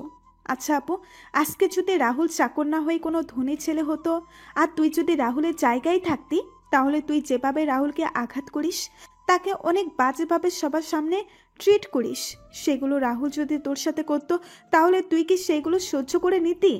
আপু, আমরা যেমন কষ্ট পেলে সেগুলো সহজেই প্রকাশ করতে পারি, কিন্তু রাহুল কষ্টগুলো সহজেই প্রকাশ করতে পারে না। রাহুল তার মনের কষ্টগুলো নিজের মাঝে জমিয়ে রাখে। জানিস তো আপু, মানুষ যখন তার নিজের কষ্টগুলো কারোর সাথে শেয়ার করতে পারে না, তখন আকাশের দিকে তাকিয়ে সেই কষ্টগুলো শেয়ার করে। আপু, তারপরেও যদি তুই চাস তাহলে আমি রাহুলকে এখান থেকে তুলে দিচ্ছি। সুমির কথাগুলো শুনে কেন যেন উর্মির মনে কিছুটা মায়া হলো রাহুলের জন্য। তখন উর্মি রাহুলের চেহারার দিকে তাকালো। আসলেই তো রাহুলের চেহারায় কষ্টের চাপ। তখন উর্মি মনে মনে বলল, সত্যি তো, ওর চেহারায় কষ্টের ছাপ স্পষ্ট। না, আমার ওর সাথে এমনটা করা ঠিক হয়নি। সত্যি তো, আমি কষ্ট পেলে আমার কষ্টগুলো মা বাবা বা পরিবারের সবার সাথে শেয়ার করতে পারি, কিন্তু রাহুলের তো কোনো পরিবার নেই যে রাহুল তার কষ্টগুলো কারোর সাথে শেয়ার করবে। আমার শত অপমান সহ্য করেও আমায় কোনো একটা কটু কথা বলেনি, কিন্তু রাহুলকে দেখলেই কেন জানি অনেক রাগ হয়। নিজের রাগটাকে কেন জানি কন্ট্রোল করতে পারি না। না, সামনে থেকে ওর সাথে আর এমন করব না। এদিকেও সুমি তাকিয়ে দেখতে পেল উর্মি রাহুলের দিকে তাকিয়ে আছে। তখন সুমি উর্মিকে ধাক্কা দিয়ে বলল, আচ্ছা আপু, তুই দাঁড়া, আমি রাহুলকে তুলে দিচ্ছি দোলনা থেকে। সুমিকে আটকে দিয়ে বললাম, না লাগবে না, চল নিচে চল, ও ওর মতো থাকুক। চল ফুফু আর ফুফার সাথে কথা বলি গিয়ে। সুমি উর্মির কথা শুনে একটু মুচকি হাসলো। উর্মি সুমিকে আর কথা বলার সুযোগ না দিয়ে নিচে চলে গেল। সন্ধ্যাবেলা রাহুল ছাদ থেকে নেমে নিচে চলে গেল। সবাই একসাথে বসে নাস্তা করলো সন্ধ্যায়। কিন্তু রাহুলকে দেখে মনে হচ্ছে রাহুল কিছু নিয়ে টেনশনে আছে। তখন ফুফু রাহুলকে বললেন, কি রে রাহুল, কি হয়েছে তোর? তুই এত চুপচাপ বসে আছিস যে, আর কাকে কল দিছিস বারবার? ফুফুর কথা শুনে সবাই রাহুলের দিকে তাকালো। তখন ফুফা রাহুলকে প্রশ্ন করলেন, কি রে রাহুল, কি হয়েছে? কোনো কিছু সমস্যা হয়েছে কি? ফুপা, মনে হচ্ছে কিছু একটা সমস্যা হয়েছে। কি সমস্যা? বাড়িতে কল দিচ্ছি কিন্তু কেউ কল রিসিভ করছে না, সবার ফোন বন্ধ দেখাচ্ছে। আরে চিন্তা করিস না, সব ঠিক হয়ে যাবে। সবাই হয়তো কোনো কাজে ব্যস্ত আছে, তাই ফোন ধরছে না। রাহুলের কথা শুনে উর্মি ফোন দিল তার বাবা চাচা চাচির নম্বরে, কিন্তু সবার ফোন বন্ধ দেখাচ্ছে। তখন উর্মি বলল, ফুফা, ও তো ঠিক বলছে, সবার ফোন বন্ধ। আমি এখন কল দিয়েছিলাম। ফুপা আমার মনে হয় একবার বাড়িতে যাওয়া আমার উচিত হবে। আরে চিন্তা করিস না, রাতে কোনো কাজে ব্যস্ত আছে হয়তো, তাই ধরছে না। আর কালকে কথা হয়েছিল আমার ভাইয়ের সাথে, ভাই বললো আজকে কি যেন একটা বড় ডিল হবে, তাই সবাই ওই কাজে বিজি এখন, তার জন্য হয়তো কল ধরছে না। চিন্তা করিস না, হাতের কাজ শেষ হলে তোদের সাথে যোগাযোগ করবে। আরে তোরা খাওয়া দাওয়া কর শান্তিতে। রাহুলের কেমন যেন টেনশন হচ্ছে। রাহুল একের পর এক কল দিয়ে যাচ্ছে, কিন্তু ফোন বন্ধ আসছে। রাতের খাবার খেয়ে সবাই ঘুমিয়ে পড়ল। পরের দিন সকালে রাহুল সুমিকে নিয়ে কলেজে গেল। কলেজ থেকে ফেরার পথে সুমি রাহুলকে গাড়ি থামানোর জন্য বলল। রাহুল গাড়ি থামিয়ে বলল, কি হলো, এভাবে গাড়ি থামানোর মানে কি? তোমার সাথে আমার কথা আছে। তোর মতে পিচ্ছির আবার কি কথা? আরে আমার কথা শুনবে না? আমায় রাগাবে? আচ্ছা বল, কি বলবি? I think. তুমি চিন্তা করো। আরে আগে আমার পুরো কথাটা তো শুনবেন। জি বলেন, কি বলবেন? আমি মনে করি আমি তো। সুমি আর কিছু বলার আগেই রাহুলের ফোন বেজে উঠল। রাহুল সুমিকে থামিয়ে ফোন বের করে দেখতে পেল একটা অপরিচিত নম্বর থেকে কল এসেছে। অপরিচিত নম্বর দেখে রাহুল কল রিসিভ করেনি, কিন্তু কয়েকবার রিং হওয়ার পর রাহুল ফোন রিসিভ করে বলল, হ্যালো, কে বলছেন? রাহুলের প্রশ্ন শুনে ওপাশ থেকে কি উত্তর আসলো সেটা শোনা যায়নি, তবে রাহুল যা শুনলো সেটা শুনে রাহুল কিছু বলবে তার শক্তি বোধ হয় রাহুলের শরীরেই নেই। কিছু বলার আগে রাহুল যা শুনতে পায় তাতে করে রাহুলের মাথায় যেন আকাশ ভেঙে পড়ল। রাহুল মাথায় হাত দিয়ে বসে পড়ল মাটিতে। তখন সুমি রাহুলের কাছে এসে রাহুলের ফোন হাতে নিয়ে বলল, হ্যালো, কে? হ্যালো, কি হলো? কথা বলছে না যে? ওপাশ থেকে কোনো কথা বলছে না, শুধু চাপা কান্নার আওয়াজে ভেসে আসছে। তারপর ফোন কেটে দিলাম। রাহুলের কাছে গিয়ে রাহুলকে বললাম, কি হলো, হঠাৎ করে বসে পড়লে কেন? আর কে কল দিয়েছিল? কি বললো ফোন দিয়ে? রাহুল কোনো কথা বলছে না, মাথায় হাত দিয়ে নিচু হয়ে বসে আছে। সুমি একের পর এক প্রশ্ন করেই যাচ্ছে, কিন্তু রাহুল কিছুই বলছে না। হঠাৎ করে রাহুল বসা থেকে দাঁড়িয়ে গেল। রাহুল বলল, এখন আমায় বাসায় যেতে হবে। কেন? সব কিছু ডিটেলসে বলা যাবে না। কিন্তু তুমি না বললে কি বলবে আমায়? কিছু না, বাইকে ওঠো। না, তুমি আগে বলো আমায় কি বলতে চেয়েছিলে। সুমি প্লিজ দয়া করে বাইকে ওঠো, আমায় এখন বাসায় যাওয়া লাগবে। না, বলছি তো না। তাহলে থাকো তুমি। এই বলে আমি বাইক চালিয়ে বাসায় চলে এলাম। বাসায় এসে ম্যাডামকে ডাকতে ডাকতে লাগলাম, ম্যাডাম ম্যাডাম ম্যাডাম। উর্মি রুমে বসে কানে হেডফোন গুঁজে গান শুনছিল, যার কারণে রাহুলের চিৎকার শুনতেও পাচ্ছিল না। তখন রান্নাঘর থেকে ফুফু বের হয়ে এসে বললেন, কি রে রাহুল, এভাবে চিৎকার করছিস কেন? কি হয়েছে তোর? এত কিছু বলার সময় নাই, আমাদের এখন বের হতে হবে। বের হবি মানে? ফুপু পরে সব বলবো। ম্যাডাম কোথায়? উর্মি তো ওর রুমে আছে। রাহুল তাড়াতাড়ি করে সিঁড়ি বেয়ে উর্মির রুমে গিয়ে দরজা নক না করেই উর্মির রুমে ঢুকে পড়ল। রাহুল রুমে ঢুকে দেখতে পেল উর্মি কানে হেডফোন লাগিয়ে উল্টো হয়ে শুয়ে আছে। তখন রাহুল গিয়ে উর্মির কান থেকে হেডফোন খুলে ফেলল। তখন উর্মি বিরক্তকর ভাব নিয়ে তাকালো। রাহুলকে দেখে রেগে বলল, ছোট লোকের বাচ্চা, তোর সাহস হলো কি করে আমার রুমে ঢুকে আবার আমার কান থেকে হেডফোন খুলে নিস? সরি ম্যাডাম, আপনাকে আমি নিচে থেকে অনেক ডাকছিলাম, কিন্তু আপনি শুনতে পাননি, তাই আমি রুমে এসে হেডফোন খুলতে বাধ্য হই। তুই বেশি কথা বলছিস কেন? তোকে কি আমি সাফাই দিতে বলছি? এখন বল, কি হয়েছে? আমাদের এখান থেকে বেরোতে হবে। কেন? সেটা গেলেই জানতে পারবেন। আমি যাব না, আমি আরো কয়েকদিন থাকবো এখানে। প্লিজ ম্যাডাম চলুন, আমি আপনার পায়ে পড়ি, প্লিজ ম্যাডাম প্লিজ। চুপচাপ রুম থেকে বের হ বলছি, না হলে তোকে। এবার আর নিজের ডাকটা সামলাতে পারলাম না, তখন বললাম, না হলে কি করবি তুই? ছোটবেলা থেকেই তো আমায় অপমান করে আসছিস, আর এখন নতুন কি করবি তুই? ছোট লোকের বাচ্চা, তুই আমায় তুই করে কথা বলছিস? তোকে তো আমি। উর্মি যেই রাহুলকে মারার জন্য হাত তুলল, তখন রাহুল উর্মির গালে ঠাস ঠাস করে দুটো থাপ্পড় বসিয়ে দিল। উর্মি থাপ্পড়গুলো খেয়ে অবাক হয়ে রাহুলের দিকে তাকিয়ে আছে। তখন রাহুল বলল, কোনো কথা না বলে চুপচাপ গাড়িতে গিয়ে বসেন। কুত্তার বাচ্চা, তুই আমায় থাপ্পড় মারলি, দেখ আমি তোর কি অবস্থা করি। রাহুল উর্মির হাত ধরে উর্মিকে নিয়ে সিঁড়ি বেয়ে নিচে এসে উর্মিকে গাড়িতে বসে রাহুলও গাড়িতে বসে পড়ল। রাহুল গাড়ি স্টার্ট দিল। এদিকে রাহুল আর উর্মি যাওয়ার দিকে অবাক হয়ে তাকিয়ে আছেন ফুফুর ঘোর কাটলো সুমির ধাক্কা দেওয়াতে। তখন সুমি তার মাকে বলল, মা কি হলো, তুমি এখানে কি করছো? রাহুল হঠাৎ করে বাসায় এসে উর্মিকে জোর করে গাড়িতে তুলে নিয়ে চলে গেল। ওরা চলে গেল আর তুমি ওদের আটকাতে পারলে না? রাহুল তো কোনো কথা বলার সুযোগই দিল না। ধুর, তুমি যে কি করো। কথাটা বলে সুমি ঘরে ভেতরে ঢুকে সোফায় বসে রাহুলের নম্বরে কল দিল, কিন্তু রাহুল বারবার ফোন কেটে দিচ্ছে। এদিকে উর্মি রাহুলকে নানা রকমের কথা বলে গালি দিচ্ছিল, কিন্তু রাহুল সেই দিকে কোনো কথাই কানে নিচ্ছিল না। রাহুল গাড়ি বেপরোয়া গতিতে চালাতে শুরু করলে রাহুলকে উর্মি বলল, ছোট লোকের বাচ্চা, কি করছিস কি? গাড়ি এভাবে চালাচ্ছিস কেন? গাড়ির কোনো ক্ষতি হলে তোর অবস্থাও কিন্তু খারাপ হয়ে যাবে। অবশ্য তোর আজকে এমন অবস্থা করব সেটা তুই কল্পনাও করতে পারবি না। আমার গায়ে হাত তোলা, তাই না? তুই বুঝবি এ উর্মি চৌধুরী কি জিনিস। উর্মি ম্যাডাম পাগলের মতো তার প্রলাপ করেই যাচ্ছেন। আমি সেদিকে মনোযোগ না দিয়ে আমি চিন্তা করছি ফোনে আসার খবরটা যেন সত্যি না হয়। আমরা বাসায় পৌঁছাতে বোধহয় অনেক লেট করে ফেলেছি। আমরা বাসায় এসে দেখতে পেলাম সবাই বাসার বাগানে বসে আছে। আমি গাড়ি থেকে সবার কাছে গিয়ে ছোট আব্বুকে বললাম, ছোট আব্বু তোমরা এখানে? বাবারে, আমাদের সব কিছু কেড়ে নিয়েছো। কে ছোট আব্বু? আমরা ওকে নিজের ছেলের মতোই মনে করতাম, কিন্তু ও যে আমাদের পিছন দিয়ে চোরের মতোই ছুরি মেরে দিল, এটাই হয়তো আমাদের কপালে লেখা ছিল। ছোট আব্বু চাচা চাচি দাদিমা কান্না করছে। সবচেয়ে আমার কষ্ট লাগছে দাদিমার জন্য। দাদিমাকে এই বয়সে এভাবে বাসার বাইরে থাকতে হবে। সবাইকে শান্ত করার চেষ্টা করছিলাম, তখন ম্যাডাম ছোট আম্মুকে বললেন, মা, তোমরা এইভাবে বাসার বাইরে কেন? আমাদের সব জিনিসপত্র বাইরে দেখছি। বাড়িতে পুলিশ অফিসার, উকিল, এসবের মানে কি? যাও, তোমার ভালোবাসার মানুষকে গিয়ে সেটা জিজ্ঞেস করো। মানে? আমি তোকে আগেই বলেছিলাম একে বিশ্বাস করিস না। দেখলি তো তুই, আজকে ওর জন্য আমরা রাস্তায় নেমে এসেছি। আমি বলছি। চুপ থাক তুই। আজকে ছোট আব্বুরা কার জন্য রাস্তায় এসে নেমেছে সেটা আপনি জানেন? বলছি না চুপ। তুই কি বললি? আর কে আছে এর পেছনে?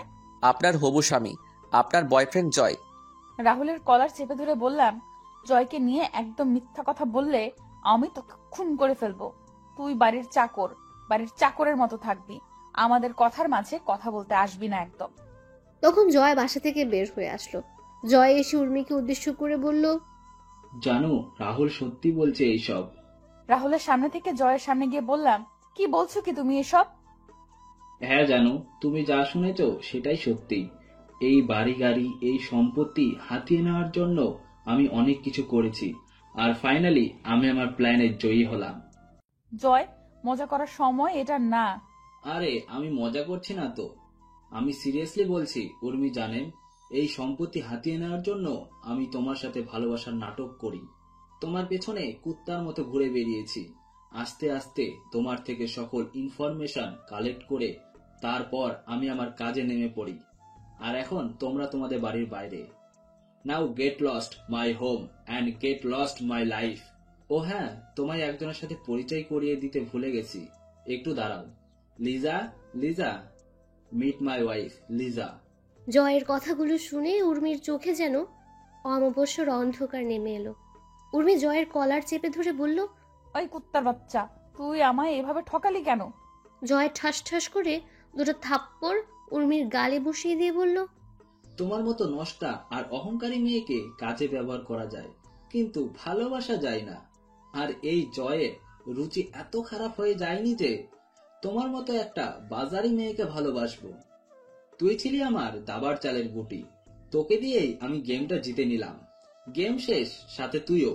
এখন সসম্মানে আমার বাড়ি থেকে বের হয়ে যাও, না হলে ঘাড় ধাক্কা দিয়ে বের করে দেব।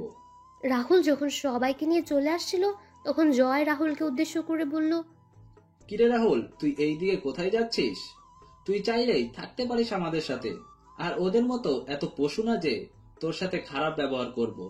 হালকা হেসে বললাম, আমি আপনার মতো বেইমানও না যে যেই বিছানায় ঘুমাবো আবার সেই বিছানায় ভেঙেও ফেলবো। জয় সাহেব চাকর হতে পারি, তবে মালিকের সাথে কোনো সময় বেইমানি করব না। তবে খুব তাড়াতাড়ি দেখা হবে আপনার সাথে। জায়গা এটা থাকবে, বাড়িও এটা থাকবে। তফাৎ শুধু হবে আমি বাড়ির মালিক আর আপনি রাস্তার কুত্তা হবেন। কথাটি বলে রাহুল সবাইকে নিয়ে চলে আসলো ওই বাসা থেকে। রাহুল সবাইকে নিয়ে একটা বাগানের পাশে বসে। তখন রাহুল সবাইকে উদ্দেশ্য করে বলল, ছোট আব্বু, চাচা, এসব হলো কি করে? আমরা কিছু বলতে পারছি না। আজকে সকালে হঠাৎ করে নোটিশ আসে বাসা ছেড়ে দেওয়ার জন্য, আর কালকে আমাদের হাত থেকে সব কন্ট্রাক্ট বের হয়ে যায়। যেই কন্ট্রাক্টের জন্য ব্যাংক থেকে টাকা নিয়েছিলাম সেটা জমা দেওয়ার তারিখ কালকে চলে গেছে। আমি তো কখনো বিশ্বাসই করতে পারি নাই জয় এমন করবে। ছোট আব্বু আর চাচা, তোমরা পুরোনো কথা ভুলে যাও। তোমাদেরও নতুন করে আবার শুরু করতে হবে। কিন্তু নতুন করে শুরু করতে হলে তো অনেক টাকার দরকার। সেসব চিন্তা পরে করা যাবে। আগে দাদিমাকে নিয়ে চলো ফুপাদের বাড়িতে। আর ছোট আব্বু আর চাচা, তোমরা সেখানে কয়েকটা দিন থাকতে হবে। আর আমি আবার সিলেটে ফিরে আসবো। কেন? কাজ আছে ছোট আম্মু। তারপর রাহুল একটা গাড়ি ঠিক করে সবাইকে নিয়ে আবার ফুফাদের বাড়ির উদ্দেশ্যে রওনা দিল। 3 ঘন্টা পর সবাই ফুফুদের বাসায় পৌঁছে গেল। ফুফু সবাইকে দেখে তো অনেক খুশি। তারপর সবাই মিলে ভেতরে গিয়ে বসলো, আর রাহুল তার রুমে চলে গেল। এদিকে সুমিও রাহুলের রুমে আসে। সুমি এসে দেখতে পায় রাহুল তার জামা কাপড় সব গুছিয়ে নিচ্ছে। তখন সুমি রাহুলকে বলল, কি ব্যাপার, তুমি কাপড় গুছাচ্ছ কেন? চলে যাব তাই। মানে? যা শুনেছো সেটাই। আমি আর কোনো কথা না বলে ব্যাগ নিয়ে নিচে চলে এলাম। আমায় নিচে নামতে দেখে ছোট আব্বু বললেন, কিরে, কোথায় যাচ্ছিস তুই? কাজে। কিসের কাজে আর কোথায় যাচ্ছিস? চট্টগ্রামে যাচ্ছি। দাদা ভাই, আমাদের ছেড়ে যাবি তুই? দাদিমা, যদি তোমাদের জন্য ভালো কিছু করতে পারি তাহলে হয়তো ফিরে আসবো, না হলে আসা হবে না। দাদা ভাই, কি বলছিস তুই? তোর কথার মানে কিছুই বুঝতে পারছি না আমি। ছোট আম্মু, তোমরা হয়তো জানো আমি কি বলছি। ভালো থেকো সবাই। আর যদি সৃষ্টিকর্তার কৃপায় হয় আর কিছু করতে পারি তাহলে হয়তো আবার দেখা হবে। দিব এক থাপ্পড়। তুই কি থেকে কি শুনেছিস আর সেটা নিয়ে এসব চিন্তা করছিস? আর এইগুলো চিকিৎসা করলে ভালো হয়ে যায়। তুই এই নিয়ে চিন্তা করিস না, তুই ভালো হয়ে যাবি একদম। হয়তোবা তার উল্টোটা হতে পারে। ছোট আব্বু, চাচা আর চাচি, তোমাদের অনেক মনে পড়বে। আর খুব তাড়াতাড়ি তোমাদের সবকিছু আশা করি ফিরিয়ে দিতে পারবো। এখন আসি আমি। ভালো থেকো সবাই। রাহুল কথাটা বলে একবার সবার দিকে তাকিয়ে হাঁটা দিল। কি যেন মনে করে আবার দাঁড়িয়ে পড়ল। রাহুল পেছন ফিরে সুমির সামনে এসে বলল, সুমি, ভালো করে পড়ালেখা করিস। তোকে অনেক বড় একজন ডাক্তার হতে হবে। আর ভালো কাউকে দেখে বিয়ে করে নিস। আর আমায় নিয়ে উল্টাপাল্টা চিন্তা করা বন্ধ কর। তোর সামনে একটা উজ্জ্বল ভবিষ্যৎ দাঁড়িয়ে আছে। ফুপু আর ফুপা তোর থেকে অনেক ভালো কিছু আশা করে। তুই তাদের সেই আশাটুকু এভাবে শেষ করে দিস না। রাহুলের কথা শুনে সুমি এবার কান্না করে দিল। রাহুল যখন দুপুরে চলে যায় তখন সুমিও অনেক কান্না করছিল। সুমি কান্না মিশ্রিত স্বরে বলল, তুমি হঠাৎ করে এ ধরনের কথা বলছো কেন? আর আমি কি বলছি তুমি ভালো করে সেটা বুঝতে পারছো। আশা করি তুই আমার ইচ্ছেটা পূরণ করবি। রাহুল এবার উর্মির সামনে গিয়ে বলল, ম্যাডাম, আজকে ঘটনার জন্য আমি দুঃখিত। আমি জানি আপনার উপর এভাবে হাত তোলা আমার ঠিক হয়নি। আমি চাইলে সেই থাপ্পড়গুলো আমায় ফিরিয়ে দিতে পারেন। আমি কিছু বলবো না। উর্মি এত সময় সবার কথা শুনছিল আর সবার মুখের দিকে তাকাচ্ছিল। রাহুলের কথা শুনে রাগ হলেও কেন যেন উর্মি আজকে রাহুলের কথাগুলো শুনতে বেশ খারাপই লাগছে। উর্মি বলল, যা, ক্ষমা করে দিলাম। রাহুল বাসা থেকে বেরিয়ে পড়ল। তারপর রাহুল একটা বাসে উঠে পড়ল। লক্ষ্য চট্টগ্রাম যাওয়া। কিছুক্ষণ পর বাস চলা শুরু করলো চট্টগ্রামের উদ্দেশ্যে। পরের দিন সকালে বাস পৌঁছে গেল চট্টগ্রামে। রাহুল বাস থেকে নেমে একটা অফিসের উদ্দেশ্যে একটা সিএনজি নিয়ে রওনা দিল। কিছুক্ষণ সিএনজি এসে থামলো একটা অফিসের সামনে। রাহুল ভাড়া মিটিয়ে অফিসের দিকে হাঁটা দিল। তখন দারোয়ান রাহুলের পথ আটকে দাঁড়ালো। দারোয়ান রাহুলকে বলল, কোথায় করেন আপনি? রাহুল, আপনার বসের সাথে দেখা করব। স্যারের সাথে দেখা করার জন্য আপনি অ্যাপয়েন্টমেন্ট নিয়েছেন কি? কি? তাহলে আজকে আপনি স্যারের সাথে দেখা করতে পারবেন না।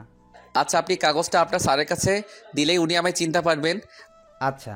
রাহুলকে বসিয়ে রেখে দারোয়ান রাহুলের দেওয়া কাগজটা নিয়ে ভেতরে চলে গেল।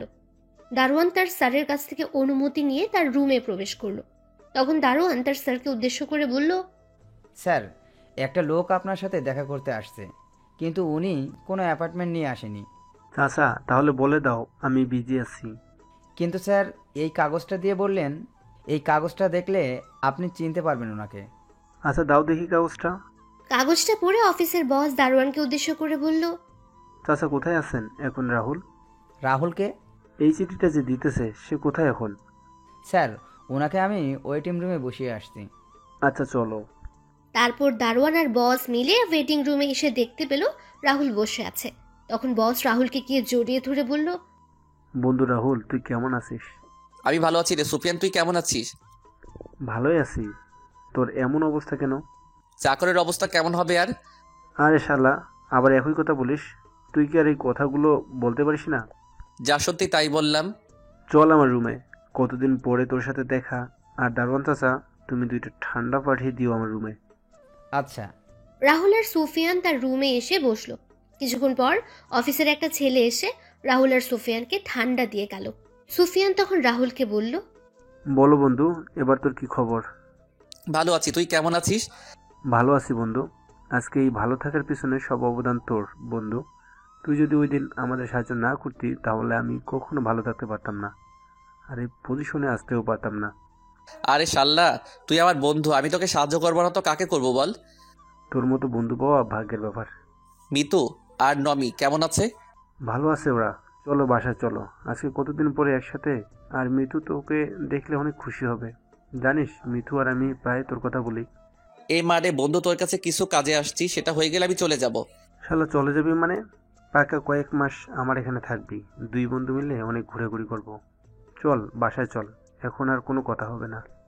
তারপর সুফিয়ান রাহুলকে জোর করে নিয়ে অফিস থেকে বাড়ি চলে গেল। বাসার সামনে গিয়ে রাহুল বেল বাজালো। কিছুক্ষণ পর মিতু দরজা খুলে দিল। সুফিয়ানকে দেখে মিতু বলল, কি ব্যাপার, তুমি এই সময় বাড়িতে? আমি আর আমার সাথে একজন আছে, যাকে দেখলে তুমি অনেক খুশি হয়ে যাবে। ও আচ্ছা, তাই নাকি? তাহলে দেখি কে আছে। মিতুর কথা শুনে সুফিয়ান ঘুরে দাঁড়ালো। তখন মিতু দেখতে পেল রাহুল দাঁড়িয়ে আছে। রাহুলকে দেখে মিতু রাহুলকে জড়িয়ে ধরলো। মিতু বলল, আরে রাহুল, তুই কেমন আছিস? ও ভালো আছি, তুই কেমন আছিস? অনেক ভালো আছি রে, আয় ভেতরে আয়। ভেতরে গিয়ে বসার পর রাহুল সুফিয়ানকে বলল, সুফিয়ান, তোর সাথে কথা ছিল, আর আমায় সিলেট ফিরতে হবে। ওই হারামি, এখন কয়েক মাস সিলেটে যাওয়া হচ্ছে না তোর। তুই এখন আমাদের সাথে কয়েক মাস থাকবি। তা হয় না রে মিতু, আমার হাতে সময় কম কিন্তু কাজ অনেক। ও, আর কোনো কথা না বলে খাবার টেবিলে আয়, খাওয়া দাওয়া শেষ করে বাকি কথা হবে। রাহুল আর সুফিয়ান খাবার টেবিলে বসতেই নমি এসে রাহুলকে মামা মামা ডেকে রাহুলের কোলে উঠে গেল। রাহুল খাবার খাচ্ছে, সাথে নমিকেও খাইয়ে দিচ্ছে। মিতু আর সুফিয়ান তো অনেক খুশি রাহুলকে পেয়ে। খাওয়া দাওয়া শেষ করে রাহুল নমিকে কোলে নিয়ে সোফায় বসে সুফিয়ানও এসে রাহুলের পাশে বসলো। মিতু তার রান্নাঘরে কাজ শেষ করে এসে রাহুল আর সুফিয়ানের মাঝখানে অংশ নিল। কিছুক্ষণ পর সুফিয়ান বলল, এখন বল, আছে কি বলতে চাইছিলি? ও আমার তোর সাহায্যের জন্য প্রয়োজন বন্ধু, অনেক ভেবেচিন্তে আমি তোর কাছে এসেছি। কি হয়েছে বলবি তো? আর ও তোকে সাহায্য করবে না, ওর ঘাড় করবে। আরে আমি মানা করছি কি? তুই এর মাঝে আমার ঘাড় ধরে টানাটানি শুরু করলে। আচ্ছা বল, তুই কিরকম সাহায্য চাস? শোনো তাহলে। ভালো হয়েছে, উর্মির সাথে এমনটাই হওয়ার কথা ছিল। উর্মি তোর সাথে যা করেছে, জয়ের করা কাজগুলো তো কিছুই না, কিন্তু কষ্ট হচ্ছে উর্মির পরিবারের সবার জন্য। ওনারা এইভাবে এই বয়সে বাড়ি ছাড়া হবেন, এর চেয়ে আর খারাপ কি হতে পারে? তো বন্ধু, এখন আমায় কি করতে হবে তুই বল। এই জয়ের কাছ থেকে আমি 1 মিনিটে সব কিছু কেড়ে নিব। তুই শুধু একবার বল। আমায় কিছু টাকা দিবি তুই? ছোট আব্বুকে নতুন একটা ব্যবসা শুরু করে দিতাম আর কি। এই ছোট ব্যবসায় দিয়ে যদি তারা আগের পর্যায়ে যেতে পারেন তাহলে তো ভালোই হয়। চিন্তা করিস না, আমি তো সব টাকা 2 বছরের মাঝে পরিশোধ করে দিব। তোর কি মাথা খারাপ হলো রাহুল? তুই কি বলছিস এসব? আরে আজকে যা কিছু আমাদের, তাতে তো তোরও অধিকার রয়েছে। আমি এসব চাই না রে, আমি চাই শুধু ছোট আব্বুরা যেন তাদের আগের অবস্থানে ফিরে যায়। তার জন্য একটি রাস্তা আছে আমার কাছে। আর 10 দিন পরে আমার অফিসের নতুন শাখা খুলছি সিলেটে। তুই সেই শাখার দায়িত্ব নিয়ে নে। নতুন ব্যবসায় শুরু করে তুই সুবিধা করতে পারবি। বা ভাই, তুই আমার এই ব্যবসাটার দেখাশোনা কর। আমি তো আর কয়েক মাস পরে দুবাই শিফট হয়ে যাব। আমি দুবাই চলে গেলে আমার বিজনেসগুলো তো দেখার কেউ নেই। তুই যদি আমার বিজনেসগুলোর দায়িত্ব নিয়ে নিস তাহলে আমি শান্তিতে থাকতে পারবো। কিন্তু আমার তো আর কোনো কথা না, আমরা কয়েক মাস পরে দুবাই চলে যাব, তাই আমরা এখন কয়েকদিন জমিয়ে বেশ আড্ডা দিব। আমার কথাটা তো শুনবি তোরা। আর কোনো কথা না, যা রুমে গিয়ে রেস্ট নে। রাতে বের হব সবাই মিলে। পুরনো দিনের সেই আড্ডাগুলো আবার জমিয়ে তুলতে হবে। এইদিকে রাহুল বাসা থেকে চলে আসার পর সবাই মন খারাপ করে বসে আছে। উর্মি একদিক দিয়ে ভালোই লাগছে, আর অন্যদিক দিয়ে জয়ের প্রতি রাগ হচ্ছে। উর্মি যদি জয়কে সামনে পেত তাহলে তাকে খুন করে ফেলত। উর্মি সবার দিকে তাকিয়ে উর্মি তার মাকে উদ্দেশ্য করে বলল, মা, তোমরা সামান্য একটা চাকরের জন্য মন খারাপ করে বসে আছো কেন? উর্মি, তোমাকে আমি কতদিন বলেছি যে রাহুলকে চাকর বলে অনুমোদন করবে না? চাকরকে ছাকর বলবো না তো কি বলবো বল? মা, এমন করে কেন বলছিস? ছেলেটা তো আমাদের পরিবারের একজন সদস্য। দেখছিস না ছেলেটা আমাদের বিপদে কিভাবে সবার আগে ঝাঁপিয়ে পড়েছে। নিজের ছেলে মেয়ে থাকলে এমন ভাবে কাজ করতো কিনা সেটা নিয়ে সন্দেহ আছে। আরে চাচ্চু, তুমি দেখছো না চাকরের বাচ্চা আমাদের সবাইকে বিপদে ফেলে কি করে পালিয়ে গেছে? আমরা যে ওকে এত বছর খাইয়ে পরিয়ে মানুষ করলাম, তার কোনো প্রতিদান সে কোথায় দিল? সে সবার আগে নিজের কথা চিন্তা করে আমাদের সবাইকে এখানে রেখে এভাবে পালিয়ে গেছে। উর্মি, সেটা তোর ভুল ধারণা। আমার কোনো ভুল ধারণা না, ভুল ধারণা হচ্ছে তোমাদের। তোমরা এই অনাথের বাচ্চাটাকে আমাদের বাড়িতে এনে এত বছর খাইয়ে এত বড় করলে, ওর 3 মাসের জন্য কি করলো? আপু তুই কি বলছিস? নিজের লিমিটের ভেতরে থেকে কথা বল। রাহুলকে নিয়ে কোনো কথা বলার অধিকার তোমার নেই। তুই একটা চাকরের জন্য আমার সাথে উঁচু গলায় কথা বলছিস? চাকরের জন্য না, তোমার ব্যবহারের জন্য বলছি। ওই চাকরকে নিয়ে কথা বলছি বলে তোর এত গায়ে লাগছে কেন? তুই আবার এই ছোট লোকটাকে ভালোবাসিস না তো আবার? হ্যাঁ ভালোবাসি, ওই ছোট লোক ওই চাকরকে। তোর কোনো সমস্যা? ও সমস্যা হবে না, তুই একটা চাকরকে ভালোবাসিস। আমি একটা চাকরকে ভালোবাসি বলে তোমার এত সমস্যা? তাহলে তুমি যে একটা বাটফারকে ভালোবাসলে, তাহলে মামা আর মামের সমস্যা হয়নি? সুমি, তুই কিন্তু বেশি কথা বলছিস। তুমি কি করবে? সত্যি কথা বললে সবার গায়ে লাগে। সুমি, তোকে... উর্মি যখন সুমিকে মারার জন্য হাত ওঠালো, তখন ছোট আম্মু উর্মির হাত ধরে ফেললো। তারপর ছোট আম্মু উর্মির গালে কষে একটা থাপ্পড় মারলো। উর্মি বলল, মা, তুমি আমায় মারলে? হ্যাঁ, আমি তোকে মারলাম। এই থাপ্পড়টা তোকে অনেক আগে মারা উচিত ছিল, তাহলে তুই এমন খারাপ বেয়াদব হতে উঠতি না। আমার তো মনে হয় জয় তোকে যে কথাগুলো বলেছিল সেগুলো সত্যিই বলেছিল। ভাবি, কি বলছো কি তুমি? না ভাই, ও অনেক খারাপ হয়ে গেছে। আমার মেয়ে বলে ওরে পরিচয় দিতেও মনে হয় না। মা, চুপ, একদম চুপ। কার জন্য আজকে তুই দাঁড়িয়ে কথা বলছিস জানিস তুই? না, জানিস না তুই? জানবি কি করে? সারাদিন তো বাবা আর মায়ের টাকা পয়সা নষ্ট করায় ব্যস্ত থাকিস। কি বলছো কি? চুপ করো তুমি। আজকে তুমি আমায় থামিও না। ও যে এতদিন ছেলেটার সাথে বাজে আচরণ করেছে, তারপর ছেলেটা কোনোদিনও কিছু বলেছে ওকে নিয়ে? আজকে আমার চেয়ে ওই চাকর তোমাদের কাছে বড় হয়ে গেল? বাবা মা, হ্যাঁ, বড় হয়ে গেল, কারণ ওই ছেলের জন্য তুই এখন আমাদের সামনে দাঁড়িয়ে আছিস। ওই চাকরটা যদি না থাকতো তাহলে তুই 6 বছর আগে পৃথিবীতে বেঁচে থাকতি না। মানে? তুই যেই রাহুলকে চাকর বলে শত অপমান করার পরও রাহুল কেন তোকে কিছু বলে না জানিস? কেন? মনে পড়ে 6 বছর আগের কথা? ছোট আম্মু একটা দীর্ঘশ্বাস ছেড়ে বলা শুরু করলেন 6 বছর আগের কথা। 6 বছর আগে তুই কলেজ থেকে একদিন ফেরার পথে তুই অ্যাক্সিডেন্ট করিস। অ্যাক্সিডেন্টের সময় 2টা কিডনিতে চাপ পড়ে, আর যার জন্য তোর কিডনিটা ড্যামেজ হয়ে যায়। তোর গ্রুপের কিডনি কোথাও খুঁজে পাওয়া যাচ্ছিল না। তখন আমরা তোর আশা ছেড়ে দিয়ে বসেছিলাম। আমাদের কান্নাকাটি দেখে রাহুল একা একা ডাক্তারের সাথে গিয়ে কথা বলে। ডাক্তার রাহুলকে দেখে মানা করে দেয়, কিন্তু রাহুল ডাক্তারের পায়ে ধরে বলে, ডাক্তার, আমার রক্ত আর উর্মির রক্তের গ্রুপ কিন্তু একই। প্লিজ আমার কিডনিগুলো নিয়ে নিন, তাহলে উর্মি বেঁচে যাবে। না, আমি পারবো না। তোমার এত কম বয়সে কিডনি ডোনেট করা বেআইনি। তাহলে আপনি একটা মায়ের কোল থেকে তার মেয়েকে এভাবে হারিয়ে যেতে দিবেন? আর তোমার মা বাবা? আমার মতো অনাথের আবার মা বাবা তো উর্মির বাবা মা। মানে? ডাক্তার, আমি অনাথ। উর্মির বাবা আর মা আমাকে তাদের বাসায় থাকার জায়গা দিয়েছেন। আমায় নিজের ছেলের মতো স্নেহ দিয়ে বড় করেছেন। আমায় কখনো বাবা আর মায়ের অভাব বুঝতে দেননি। এখন আপনি বলেন, আমার কি ওদের মেয়ের জীবন বাঁচানো উচিত না? আমার কোনো কিছুর প্রয়োজন হলে সেটা আমি বলার আগে আমার জন্য নিয়ে আসেন। জানেন ডাক্তার, ছোট আব্বু আর ছোট আম্মুর বিয়ের কয়েক বছর পর উর্মির জন্ম হয়। উর্মির জন্মের পর চৌধুরী বাড়ির সবাই কি যে খুশি হয় সেটা আপনাকে আমি বলে বোঝাতে পারবো না। আমার যখন তাদের বাসায় আসার 2 বছর হয়, তখন আমি জানতে পারি উর্মির মা আর কোনো সন্তান নেননি। সন্তান নিলে হয়তো আমার জন্য তাদের স্নেহ ভালোবাসা কমে যাবে। চৌধুরী বাড়ির সবাইও ছিল একমত, কারণ উর্মি আর আমি ছিলাম চৌধুরী বাড়ির প্রাণ। এখন আপনি বলেন, উর্মির কিছু হলে ওই বাড়ির কেউ সেটা মেনে নিতে পারবে না। আমি মারা গেলে হয়তো কয়েকদিন সবাই কান্না করবে, কিন্তু উর্মির কিছু হয়ে গেলে ওই বাড়ির সবাই চিরদিন কান্না করবে। ওই বাড়ির কেউই অল্প বয়সে তাদের বাড়ির মেয়ে হারানোর যন্ত্রণা সহ্য করতে পারবে না। জানেন ডাক্তার, আমি ছোটবেলায় আমি মায়ের বাবার আদর পাইনি কখনো, এখন পেয়েছি। আমি সেই বাবা আর মাকে কিভাবে নিজের সামনে কষ্ট পেতে দেখতে পারি আপনি বলুন। আপনি যদি আপনার কিডনি না নেন তাহলে আমি এখন আপনার চেম্বার থেকে বের হয়ে আত্মহত্যা করা ছাড়া আমার কোনো উপায় থাকবে না। আমি ওই বাড়ির সবাইকে এভাবে কষ্ট পেতে দেখতে পারবো না। আমার আত্মহত্যার একমাত্র কারণ হবেন আপনি। কিন্তু দেখো বাবা, তুমি আমার কথা বুঝতে পারছো না, এটা কখনো সম্ভব না বাবা। আপনি আমার কথা বুঝতে পারছেন না কেন? আপনি কি চাইছেন আমার ছোট আব্বু আর ছোট আম্মু আমার চোখের সামনে এভাবে কষ্ট পাক? আমি সেটা সন্তান হয়ে কিভাবে মেনে নিব?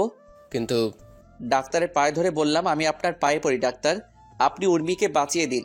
তা না ছাড়া আমার মরা ছাড়া আর কোনো উপায় থাকবে না। আচ্ছা, আমি দেখছি। তারপর ডাক্তার নার্সকে ডেকে রাহুলের রক্তের গ্রুপ পরীক্ষা করে এক ব্যাগ রক্ত নিতে বললেন। 2 ঘন্টা পর রাহুলের অপারেশন শুরু হয়। রাহুলকে অ্যানেস্থেশিয়া দেওয়ার পর ও রাহুলের প্যাড যখন কাটা হয়, রাহুলের শরীর তখন কেমন যেন খিচে আসছিল। যখন কিডনি বের করা হচ্ছিল তখন রাহুলের মুখ দিয়ে ফেনা বের হয়ে আসে। রাহুলের কিডনি বের করার জন্য অপারেশন হচ্ছে, আর রাহুল শরীরটা কেমন যেন ঠান্ডা হয়ে আসছে। তারপর রাহুল হঠাৎ করে অজ্ঞান হয়ে যায়। 3 ঘন্টার অপারেশন শেষে ডাক্তার অপারেশন থিয়েটার থেকে বের হয়। ডাক্তার উর্মির বাবা, মা আর চাচার সামনে গিয়ে বলল, চৌধুরী সাহেব, আপনার মেয়ের অপারেশন হয়ে গেছে। সে এখন বিপদমুক্ত। জ্ঞান ফেরার আগ পর্যন্ত তাদের আইসিইউ রাখা হয়েছে। ডাক্তারের কথা শুনে 3 জনই দাঁড়িয়ে গেল। সবার মুখে হাসি ফুটে উঠল।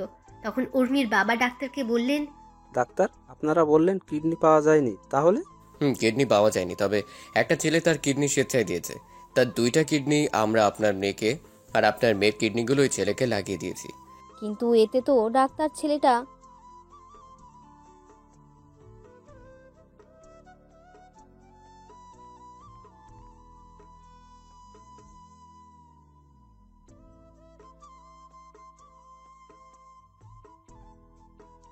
মারা যাবে, তবে ছেলেটা যদি মেডিসিন নিয়মিত খায় তাহলে হয়তো কয়েকটা বছর বেশি বাঁচতে পারবে, আর ভাগ্য ভালো হলে 10-15 বছর। আপনার মেয়ের 2টা কিডনির মাঝে ডান পাশের কিডনি 40% ভালো ছিল। ডাক্তার, সেই ছেলেটা কোথায়? আমরা ছেলেটার সাথে দেখা করতে চাই, যেই ছেলেটা তার জীবন বাজি রেখে আমাদের মেয়েকে এভাবে বাঁচিয়ে দিল। আসুন আমার সাথে। তারপর ডাক্তার 3 জনকে নিয়ে আইসিইউতে গেলেন। রুমের ভেতরে ঢুকে ব্যাডের দিকে তাকিয়ে 3 জনই শকড হয়ে গেল রাহুলকে দেখে আর উর্মিকে পাশাপাশি বেডে শুয়ে থাকতে দেখে। তখন চাচা ডাক্তারকে বলল, ডাক্তার, রাহুলের কি হয়েছে? এভাবে শুয়ে আছে যে? এই ছেলেই তো আপনার মেয়েকে কিডনি ডোনেট করেছে। ডাক্তার, রাহুলের কথা শুনে আপনি ওর থেকে কিডনি নিলেন? আমি অনেক মানা করে কিন্তু ছেলেটা কথা শোনে না, আমি বাধ্য হয়ে নিতে হয়েছে। তাই বলে ডাক্তার? চৌধুরী সাহেব, ওই ছেলের কথাগুলো শুনে কিছু বলার ভাষা পাইনি। ছেলেটা আপনাদের সুখের জন্য নিজের জীবনটা হাসি মুখে বিলিয়ে দিয়েছে। জানেন ছেলেটা আপনাদের নিয়ে কি কি বলেছে? কি বলেছে? রাহুলের বলা কথাগুলো বললাম সবাইকে। ডাক্তার কথা বলছেন, তার চোখেও পানি স্পষ্ট। সব শুনে ছোট আব্বু, ছোট আম্মু আর চাচার চোখে জল চলে আসলো। ছোট আম্মু সব শুনে সেখানে বসে পড়লেন আর তার মাথায় হাত দিয়ে নীরবে চোখের জল ফেলতে লাগলেন। ছোট আব্বু আর চাচু স্ট্যাচু হয়ে দাঁড়িয়ে আছেন। রাহুল যে তাদের খুশির জন্য এভাবে নিজের জীবনটা বিলিয়ে দেবে সেটা তারা কখনো হয়তো ভাবতেও পারেননি। 3 ঘন্টা পর রাহুলের জ্ঞান ফিরল। ডাক্তার রাহুলকে পরীক্ষা করে ক্যাবিনে শিফট করলেন। রাহুলকে ক্যাবিনে নিয়ে যাওয়া হলো। রাহুল তার ছোট আম্মুকে বলল, ছোট আম্মু, তুমি কান্না করছো কেন? তুমি চিন্তা করো না, উর্মি ঠিক হয়ে যাবে। আমি ডাক্তারের সাথে কথা বলেছি তো। কিন্তু কেন এটা করলি রাহুল?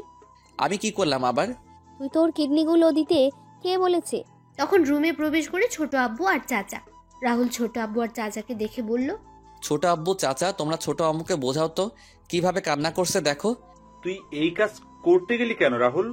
কি করব চাচা, নিজের বাবা আর মাকে তো কখনো দেখিনি, কিন্তু এই বাবা আর মা আমায় এত স্নেহ ভালোবাসা দিয়েছে যে আমি কখনো ভুলতে পারবো না কখনো। এখন তুমি বলো, এই বাবা আর মাকে নিজের চোখের সামনে কষ্ট পেতে দেখতে পারি কি করে বলো? আমি না হলাম তাদের ছেলে, কিন্তু তাদের মা আর বাবা বলে ডেকেছি তো। ছেলে হয়ে আমি তাদের কখনো কষ্ট পেতে দিব না কখনো। ছোট আব্বু রাহুলের কথা শুনে রাহুলকে জড়িয়ে ধরে চিৎকার দিয়ে কান্না করছে। রাহুল তার ছোট আম্মুকে শান্ত করার চেষ্টা করছে। এদিকে ছোট আব্বু আর চাচা চোখের জল মোছায় ব্যস্ত। কিছুক্ষণ পর উর্মির জ্ঞান ফেরার খবর নার্স এসে দিয়ে যায়। তখন রাহুল সবাইকে উর্মির কাছে যাওয়ার জন্য বলল। তখন সবাই উর্মির কাছে গেল। উর্মির জ্ঞান ফেরার পর সবার সাথে কথা হলো। উর্মি আর রাহুল 10 দিন হাসপাতালে ছিল। 10 দিন পরে সকালে রাহুলকে নিয়ে বাসায় যাওয়া হলো, আর বিকেলে উর্মিকে বাসায় নিয়ে যাওয়া হলো। উর্মি রাহুলকে হাসপাতালে দেখে কিছুটা অবাক হলো আর মাকে জিজ্ঞেস করলো। তখন তার মা বললেন রাহুল অ্যাক্সিডেন্ট করেছিল। উর্মি তার মায়ের কথাটা শুনে কেন যেন মনে হলো তার মা মিথ্যে কথা বলছে। তারপরও উর্মি আর কোনো কথা বলেনি। এভাবে কেটে গেল 2 মাস। রাহুল আর উর্মি এখন পুরোপুরি সুস্থ। রাহুলের কিডনি ডোনেট করার কথা দাদিমার ফুফা শুনে ছোট আম্মু আর ছোট আব্বুর থেকে। একদিন রাহুল উর্মি আর তার চাচিকে ছাড়া সবাইকে ডেকে বলল, সবার উদ্দেশ্যে আমার একটা কথা বলার আছে। কি কথা? আমি যে উর্মিকে আমার কিডনি ডোনেট করেছি সেটা যেন উর্মি কখনো জানতে না পারে। এত বড় একটা কথা ওনার উর্মি থেকে কেন লুকাবো? আমি বলছি তাই ছোট আম্মু। দাদা ভাই কি বলছিস তুই? তুই উর্মির এত বড় একটা উপকার করলি, সেটা উর্মি জানবে না? দাদিমা, উর্মির না জানাই ভালো নয় কি? কিছু কথা না হয় অজানা থাকুক না। আর তারপর যদি তোমরা চাও উর্মিকে বলতে, তাহলে আমি সেদিনই এই বাড়ি ছেড়ে চিরদিনের মতো চলে যাব। দাদু ভাই। হ্যাঁ দাদিমা, আমি তোমাদের কাছে হাত জোর করে বলছি, প্লিজ। আচ্ছা, এই কথা কেউ জানবে না, তবুও তুই এই বাড়ি ছেড়ে যাস না। রাহুলকে প্রতিদিন নিয়ম করে মেডিসিন খেতে হতো। রাহুল একদিন মিস করলে সেদিন দাদিমা আর ছোট আম্মু রাহুলকে অনেক বকাঝকা করত, আর রাহুল কানে হাত দিয়ে বসে থাকতো। এভাবে কেটে গেল 6 বছর। বর্তমানে সেদিন শপিং মলে রাহুল তোকে বাঁচানোর জন্য ওই বখাটে ছেলেদের সাথে মারামারি করে। মারামারির এক পর্যায়ে ছেলেগুলো রাহুলের পেটের ডান পাশে ছুরি দিয়ে আঘাত করে। ছুরির সামান্য অংশ রাহুলের কিডনিতে গিয়ে সোজা আঘাত করে। রাহুল প্রথমে ব্যথা অনুভব না করলেও পরে ব্যথা অনুভব করে, যার জন্য সেদিন অজ্ঞান হয়ে যায়। রাহুলকে নিয়ে হাসপাতালে যাওয়া হলে ডাক্তার অপারেশন করার পর আমাদের সেদিন কি বলেছিল তুই জানিস? ছোট আম্মুর মুখে এমন কথা শুনে উপস্থিত সবার চোখে জল। উর্মির চোখ দিয়ে জল পড়ছে অনবরত। উর্মি চোখের জল মুছে তার মাকে কান্না মিশ্রিত কণ্ঠে বলল, মা, সেদিন তো তোমরা কিছু বললে না, কিন্তু আজকে বলো ডাক্তার সেদিন কি বলেছিল? সেদিন ডাক্তার বলেছিল, দেখুন, ছুরির আঘাতটা বেশ গভীর। আমি আপনাদের আগেই বলেছিলাম রাহুলের যদি কোনো আঘাত লাগে পেটের ডান পাশে, তাহলে কিন্তু সেটা রাহুলের জীবন ঝুঁকিতে চলে যাবে। মেডিসিনের কারণে কিডনির অবস্থা আগের মতোই ছিল, কিন্তু ছুরির আঘাতে রাহুলের কিডনি 40% থেকে 20% কমে আসছে। এখন যে কোনো সময় রাহুলের কোনো কিছু হয়ে যেতে পারে। হয়তো রাহুল। ডাক্তাররা ছেলেটাকে আমার কাছে ফিরিয়ে দিন, যত টাকা লাগবে আমি আপনাকে দিব, তবুও আমার ছেলেটাকে আপনার কাছে সুস্থ করে দিন। দেখুন, এখানে টাকার কথা উঠছে না। রাহুলের গ্রুপের কিডনি এতদিনও পাওয়া যায়নি ডাক্তার। দেখুন চৌধুরী সাহেব, রাহুলের কিডনি গ্রুপটা যদি রেয়ার একটা গ্রুপ, আমরা চেষ্টা করে যাচ্ছি, যেটা পাচ্ছি সেটা রাহুলের কিডনি থেকে সেই কিডনির অবস্থা অনেক খারাপ। এখন রাহুলকে আপনাদের নজরে রাখা উচিত। যত সম্ভব রাহুলকে সব ধরনের সমস্যা থেকে রাহুলকে দূরে রাখতে হবে, তা না হলে রাহুলকে হয়তো আমরা চিরকালের মতো হারিয়ে ফেলবো। আমরা সেদিন নিরুপায় হয়ে ডাক্তারের চেম্বার থেকে বের হয়ে আসি। কয়েকদিন পরে রাহুল জানতে পারে তোর জীবনের ঝুঁকি আছে, তখন সেটা তোর বাবাকে জানায়। তো তোর বাবা তোর কথা আর রাহুলের কথা চিন্তা করে তোদের ফুপুর বাসায় পাঠিয়ে দেয়। তুই একটু আগে বললি না রাহুল আমাদের জন্য কি করেছে? রাহুল আমাদের জন্য, তোর জন্য নিজের জীবনটা বিলিয়ে দিয়েছে। রাহুল জানতো সে আর এই পৃথিবীতে বেঁচে নেই। সেটা জানার পরও নিজের অসুস্থ শরীর নিয়ে বেরিয়ে পড়েছে আমাদের জন্য কিছু করার জন্য। রাহুল এই বয়সে আমাদের জন্য অনেক কিছু করেছে, যা নিজের সন্তান কখনো করবে না। জানিস, তোর এত অপমান আঘাত সহ্য করেও রাহুল কেন কিছু বলতো না? কেন কিছু বলতো না? কারণ রাহুল ছোট থেকেই তোকে পছন্দ করত, সেটা আমরা সবাই জানতাম। রাহুল সেটা আমাদের তোকে বলতে নিষেধ করে। আমরা রাহুলের কথা শুনে অনেক খুশি ছিলাম। আমরা যখন জানতে পারি তখন তুই বিদেশে চলে গেলি, আর তুই যখন দেশে ফিরে এসে বললি তুই জয়কে ভালোবাসিস, সেদিন রাহুলের চোখে জল দেখেছিলাম। আমি তখন রাহুলকে বললাম তার মনের কথা তোকে বলার জন্য। তখন রাহুল বলে, না ছোট আম্মু, উর্মি যখন অন্য কাউকে ভালোবাসে তাকে নিয়ে সে সুখী থাকুক, আমি না হয় তাকে দূর থেকে ভালোবেসে যাব। সব ভালোবাসা পূর্ণতা পায় না ছোট আম্মু। কথাগুলো বলে ছোট আম্মু দীর্ঘ একটা নিঃশ্বাস নিলেন। সবার চোখে জল স্পষ্ট।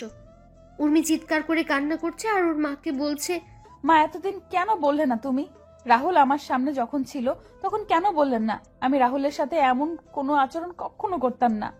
রাহুল বাড়ি ছেড়ে চলে যাবে আমাদের ভয় দেখিয়েছিল। এরকম পরিস্থিতি তৈরি হবে তখন কি জানতো আমরা? তোকে কিছু বলতাম না, কিন্তু তোর আজকে ব্যবহারের জন্য বলতে বাধ্য হলাম। আমি জানি না ছেলেটা কোথায় আছে, কি করছে। না, আমি আমার স্বামীর কিচ্ছু হতে দিব না। আমি বেঁচে থাকতে আমি আমার স্বামীকে এইভাবে হারিয়ে যেতে দিব না। আমি রাহুলকে আবার খুঁজে আমার কাছে নিয়ে আসব। আমার করা সব কাজের জন্য ক্ষমা চাইবো। ও যদি ক্ষমা না করে তারপরেও আমি ওর পায়ের কাছে পড়ে থাকবো। উর্মির কথা শুনে সবাই চোখ বড় করে উর্মির দিকে তাকালো। তখন দাদিমা উর্মিকে বললেন, দিদিভাই তোর স্বামী মানে?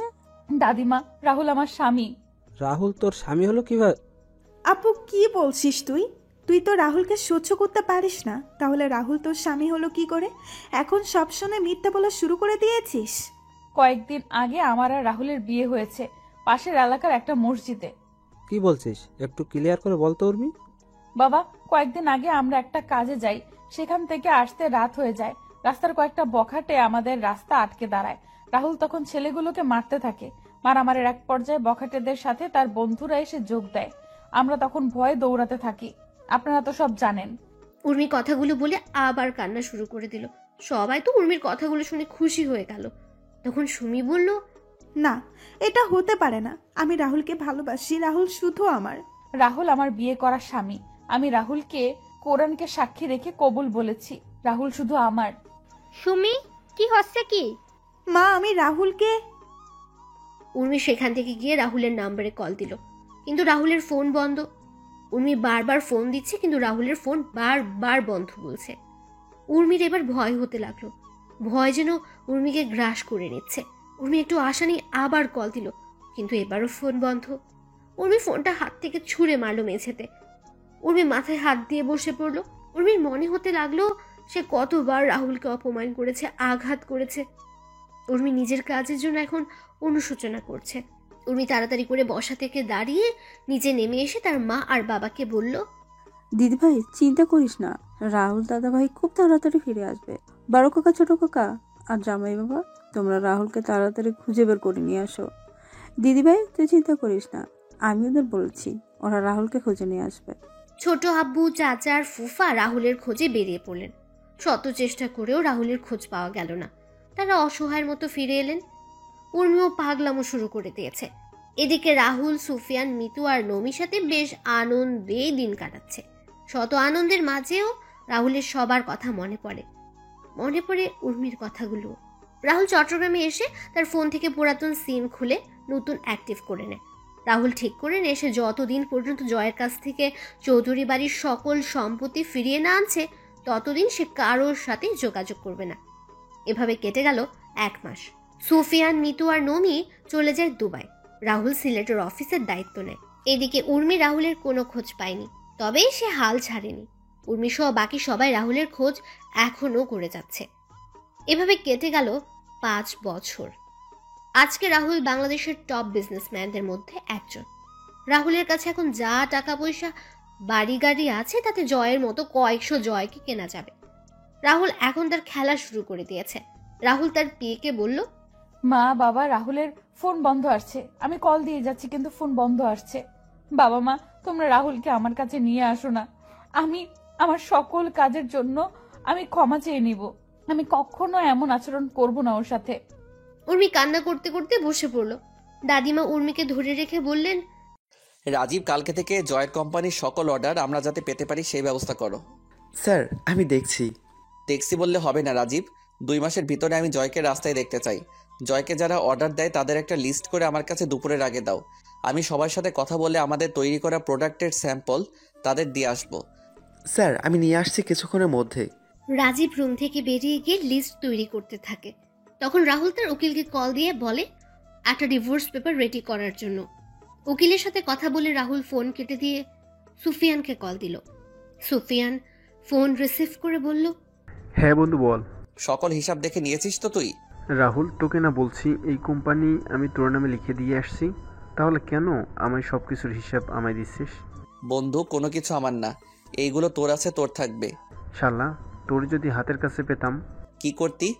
ভর্তা করে দিতা। ও আচ্ছা, মিতু আর নমি কেমন আছে? মিতু নমিকে খাইয়ে দিচ্ছে। বন্ধু, কালকে থেকে জয়ের পতন শুরু হবে। তাহলে তো ভালোই। তোরা কবে আসছিস বাংলাদেশে? দেখি, শিওর বলতে পারছি না। তোদের দেখার খুব ইচ্ছে করছে, যদি পারিস তাহলে আসিস। আচ্ছা, রাখছি তাহলে। আচ্ছা। রাহুল ফোনটা রেখে ক্যান্টিনে চলে গেল। রাহুল ক্যান্টিন থেকে খাওয়া দাওয়া করে আবার কাজ করতে লাগলো। রাহুল কাজ করছিল তখন রাজীব রুমে আসলো আর বলল, স্যার এই যে লিস্টগুলো দেখে বুঝতে পারলাম বেশিরভাগ অর্ডার দুবাই থেকে এসেছে, আর কয়েকটা অর্ডার ইন্ডিয়া থেকে। দুবাই একটা কোম্পানির অর্ডার দেখে আমার চোখ আটকে গেল। আমি ফোন নিয়ে সুফিয়ানকে কল দিলাম। সুফিয়ান ফোন রিসিভ করতে আমি সুফিয়ানকে বললাম, তুই কি এখন ফ্রি আছিস? তোর সাথে কথা বলার জন্য আমি সবসময় ফ্রি আছি, বল কি বলবি? দুবাইয়ের একটা কোম্পানি জয়ের কোম্পানিকে 10.5 কোটি টাকার অর্ডার দিয়েছে। কি বলছিস কি তুই? এটা দেখে আমিও তো অবাক হয়ে গেছি। কোম্পানির নাম কি? RG company. কি? হ্যাঁ। আজকে রাতে তো RG কোম্পানির সাথে আমার মিটিং আছে। তাহলে তো ভালোই। শোন, তোকে একটা কাজ করতে হবে আমার। আমি বুঝে গেছি কি করতে হবে, তুই চিন্তা করিস না। আজকেই RG কোম্পানির জয়ের সাথে তার চুক্তি বাতিল করে তোর সাথে চুক্তিতে যাবে। ধন্যবাদ বন্ধু। আর কোনো কোম্পানি আছে কি? বাকিটা আমি সামনে নিব বন্ধু, তুই শুধু এই কাজটা করে দে। চিন্তা করিস না, কালকে সকালে একটা মেল তোর কাছে যাবে। আচ্ছা। রাহুল ফোন কেটে অফিসের কাজ শেষ করে চলে গেল ডাক্তারের সাথে দেখা করতে। ডাক্তারের চেম্বারে গিয়ে রাহুল বলল, ডাক্তার কেমন আছেন? আরে রাহুল যে, ভালো আছি, তুমি কেমন আছো? আছি এরকম। কোন সমস্যা হয়েছে? কয়েকটা পেইন কিলার দরকার ছিল। কেন, কি হয়েছে? ব্যথা একটু বেড়ে গেছে। আজ আমি লিখে দিচ্ছি। আচ্ছা। রাহুল, তোমার একটা কথা বলার ছিল। হ্যাঁ ডাক্তার, বলুন। উর্মি হাসপাতালে আসে আর তোমার খোঁজ করে কালকেও এসেছিল। আর কত লুকোচুরি খেলবে, এবার তো তাদের সামনে দাঁড়াতে পারো কি? সবাই তোমার আশা ছেড়ে দিলেও উর্মি তোমায় খুঁজে যাচ্ছে। মেয়েটার চেহারা কেমন যেন রুক্ষ হয়ে গেছে। উর্মির দিকে তাকালে কেমন জানি মায়া হয়। যাবো ডাক্তার, আর 2 মাস পরে আমি তাদের সামনে গিয়ে দাঁড়াবো। যত তাড়াতাড়ি পারো তাদের সাথে দেখা করো। রাহুল প্রেসক্রিপশন নিয়ে ডাক্তারের রুম থেকে বেরিয়ে এলো। রাহুল একটা দোকান থেকে মেডিসিন কিনে গাড়িতে উঠতে যাবে, তখনই রাহুল কারোর সাথে ধাক্কা খেলো। রাহুল তাকিয়ে দেখতে পেল একটা মেয়ে। রাহুল ভালো করে তাকিয়ে দেখলো এটা সুমি। রাহুল সরি বলে সেখান থেকে চলে আসছিল, তখন লোকটাকে আমি সরি বলতে যাবো, তখন তাকিয়ে দেখলাম কেমন জানি পরিচিত মনে হচ্ছিল। আমি একটু ভালো করে লোকটার পা থেকে মাথা পর্যন্ত খেয়াল করলাম। লোকটাকে দেখে রাহুলের মতো মনে হচ্ছিল। আমি তখন বললাম, রাহুল, এই রাহুল। আমি সুমির কথার কোনো উত্তর না দিয়ে আমি আমার গাড়ির কাছে চলে এলাম, আর মেয়েটার পিছন থেকে আমায় ডাকছে আর আমার পিছন পিছন আসছে। রাহুল দাঁড়াও, রাহুল একটি বার দাঁড়াও প্লিজ, রাহুল। আমি তাড়াতাড়ি করে গাড়িতে উঠে গাড়ি স্টার্ট দিয়ে সেখান থেকে চলে এলাম। আমি আমার মনের সুখে গাড়ি চালাচ্ছিলাম, তখন খেয়াল করলাম একটা গাড়ি আমায় ফলো করছে। আমি গাড়িটার দিকে একটু ভালো করে তাকিয়ে দেখলাম গাড়িটা সুমির গাড়ি। আমি তাড়াতাড়ি করে গাড়ির স্পিড বাড়িয়ে দিলাম। কিছুক্ষণ পর আমি বাসায় এসে নিজের রুমে চলে গেলাম। এদিকে সুমি কিছু দূর রাহুলের গাড়িকে ফলো করলেও কিছু সময় পর রাহুলের গাড়ি আর খুঁজে পায়নি। সুমি বাসায় ফিরে উর্মিকে ডাকতে শুরু করলো, উর্মি আপু, উর্মি আপু, আপু কোথায় তুই? সুমির চিৎকার শুনে সবাই ড্রয়িং রুমে চলে আসলো। উর্মি নিচে এসে সুমিকে বলল, কি রে, তুই এত চিৎকার করছিস কেন? আপু আজকে আমার নাচতে ইচ্ছে করেছে। তুই এই কথা বলার জন্য চিৎকার দিয়ে বাড়ি মাথায় তুলে নিয়েছিস? আরে আপু, আমি আজকে তোকে যা বলবো সেটা শুনে তুইও নাচতে শুরু করবি আর বাড়ি মাথায় তুলে নিবি। সুমি, কি বলবি সেটা বল, এত হেয়ালি করছিস কেন? আমি আজকে হাসপাতাল থেকে ফেরার পথে একজনের সাথে আমার দেখা হয়েছে। তার নাম শুনলে তোমরাও চমকে যাবে। আরে বলবি তো কার সাথে দেখা হয়েছে? সুমি, কাকে দেখে এসে এত লাপাচ্ছিস? তোমার ছেলেকে দেখে বড় মামি। আমার ছেলে মানে? কাকে দেখেছিস একটু ক্লিয়ার করে বলবি? হাসপাতাল থেকে আমি ফেরার সময় দাদিমার মেডিসিন কেনার জন্য আমি একটা ফার্মেসিতে যাই। মেডিসিন কিনে আমি যখন বের হতে যাব তখন আমি রাহুলকে দেখতে পাই। কি? হ্যাঁ আপু, জানিস আমি পেছন থেকে অনেকবার ডাকলাম কিন্তু রাহুল একবারও পেছনে তাকায়নি। আমি গাড়ি নিয়ে রাহুলের গাড়ির পিছনে, কিন্তু রাহুল হয়তো সেটা বুঝতে পেরে গাড়ির স্পিড বাড়িয়ে কোথায় হারিয়ে যায়। কি বলছিস? কি আমার ছেলে এখনো? সুমি, তুই সত্যি বলছিস না মজা করছিস? আপু এই দেখ, আমি ফার্মেসি থেকে রাহুলের গাড়ি ওঠার ভিডিও করেছি। সবাই ভিডিওতে স্পষ্ট দেখতে পেল রাহুলকে। ভিডিওতে রাহুলকে দেখতে পেয়ে সবাই অনেক খুশি হলো, কিন্তু হঠাৎ করে সবাইকে এড়িয়ে যাওয়ার কারণটা কেউ বুঝতে পারছে না। উর্মি তো রাহুলকে আবার এই সিলেট শহরে দেখতে পারবে সেটা কখনো চিন্তাও করেনি। এদিকে রাহুল ফ্রেশ হয়ে এসে বুয়ার রান্না করা রেখে যাওয়া খাবার খেয়ে গাড়ি নিয়ে বেরিয়ে পড়লো জয়কে অর্ডার দেওয়া কোম্পানিগুলোর মালিকের সাথে এক এক করে দেখা করতে। অনেকে রাহুলের তৈরি করা স্যাম্পল দেখে রাজি হয়ে যায়, আর অনেক প্রথমে রাজি না হলেও রাহুল অনেক কষ্ট করে রাজি করিয়েছে। রাহুল রাতে ক্লান্ত হয়ে বাসায় ফিরল। ফ্রেশ হয়ে বিছানায় শোয়া মাত্রই রাহুলের ফোন বেজে উঠল। রাহুল ফোন হাতে নিয়ে দেখতে পেল সুফিয়ান কল করেছে। রাহুল রিসিভ করতেই সুফিয়ান বলল, কিরে ঘুমিয়ে পড়েছিস? না, সবার সাথে কথা বলে রাজি করিয়ে একটু আগে বাসায় আসলাম। তোর ওই দিকের খবর কি? কাজ হয়ে গেছে, কালকে সকালে তোর সাথে কথা বলবে। ধন্যবাদ বন্ধু। তোর ধন্যবাদ তোর কাছে রাখ। তোর বউর হাতের রান্না একদিন খাবার খাইয়ে দিস, তাহলে হয়ে যাবে। বউ? বউ আমার কপালে নাই। ধুর শালা, ঘুমা, কালকে সকালে কথা হবে। আচ্ছা, শুভরাত্রি। রাহুল খাবার খেয়ে ঘুমিয়ে পড়ল। পরের দিন সকালে রাহুল ঘুম থেকে উঠে দেখতে পেল তার জিমেইল অ্যাকাউন্টে একটা মেইল এসেছে। রাহুল মেইলটা পড়ে অনেক খুশি হলো। তারপর রাহুল অফিসে এসে তার পিএ রাজীবকে বলল, রাজীব অফিসের সকল স্টাফদের 20 মিনিটের ভিতরে আমাদের মিটিং রুমে দেখতে চাই। তাদের সাথে আমার কিছু গুরুত্বপূর্ণ কথা আছে। আচ্ছা স্যার। কিছুক্ষণ রাজীব এসে রাহুলকে নিয়ে যায় মিটিং রুমে। রাহুল সবার সাথে কুশল বিনিময় করলো। রাহুল সবাইকে উদ্দেশ্য করে বলল, দুবাইয়ের একটা কোম্পানি সহ আমাদের দেশের কয়েকটা কোম্পানি আমাদের তৈরি প্রোডাক্টগুলো দেখে বেশ পছন্দ করেছে। প্রত্যেক কোম্পানি প্রথম অবস্থায় 3,500 প্রোডাক্ট অর্ডার করছে, আর সময় দিয়েছে 1 মাস। আমি জানি 1 মাসে কখনো সম্ভব না, তবু আমরা সবাই একসাথে কাঁধে কাঁধ মিলিয়ে এই সুযোগটা কাজে লাগিয়ে প্রমাণ করে দিব আমরাও পারি। সবার বেতন ডাবল করে দিব, আর যারা ওভারটাইম কাজ করবে তারাও ওভার কাজের জন্য বোনাস পাবেন। যে করেই হোক আমাদের জয় গ্রুপও কোম্পানিকে পথে নিয়ে আসবো। আমি অফিসে জয়েন করার পর আমার কষ্টের কথাগুলো আপনাদের সাথে শেয়ার করেছি, কারণ আপনারা সবাই হলেন আমার আর একটা পরিবার। এখন আপনারা যদি আমায় সহযোগিতা করেন তাহলে ওই জয়কে ওর পাপের শাস্তি দিতে পারবো। এখন বাকিটুকু আপনাদের ইচ্ছা। তখন সবাই মিলে একসাথে বলে উঠল, স্যার, আমরা আমাদের নিজেদের সবটা দিয়ে কাজ করব। স্যার, আমরা আপনার সাথে আছি এবং সবসময় থাকব। ধন্যবাদ আপনাদের, সত্যি আমি আপনাদের কাছে কৃতজ্ঞ। আপনারা তাহলে কাজ শুরু করে দিন।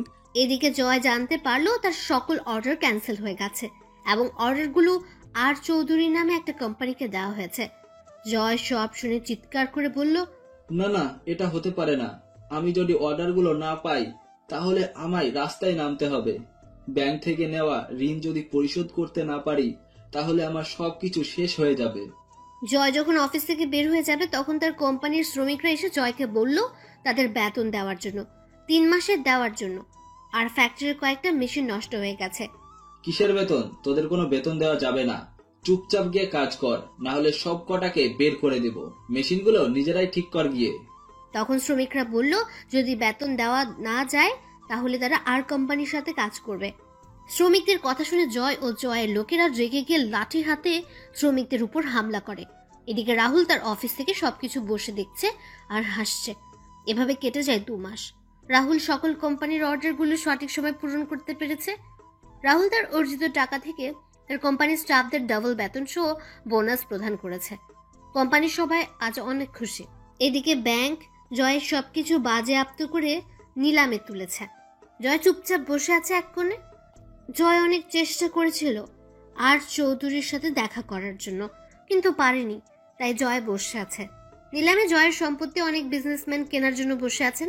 নিলাম শুরু হলে একজন করে তাদের বাজেট অনুযায়ী দাম বলতে লাগলো। নিলামের শেষ পর্যায়ে এসে রাহুল বলে উঠল, 80 কোটি টাকা। 80 কোটি টাকা শুনে সবাই পেছনে তাকিয়ে দেখতে পেল রাহুলকে। সবাই অবাক হয়ে তাকিয়ে আছে। তখন নিলাম কর্মী মাইকে ঘোষণা করে জয়ের সম্পত্তি 80 কোটি টাকায় বিক্রি করে দিল। রাহুল টাকা পরিশোধ করে কাগজ বুঝে নিয়ে যখন চলে যাবে তখন জয় রাহুলের সামনে এসে বলল, কে তুই? 40 কোটি টাকা সম্পত্তি তুই 80 কোটি টাকা দিয়ে কিনে নিলি? তখন রাজীব পাশ থেকে বলে উঠল, উনি হচ্ছেন বাংলাদেশের টপ বিজনেসম্যান আর চৌধুরী। কি?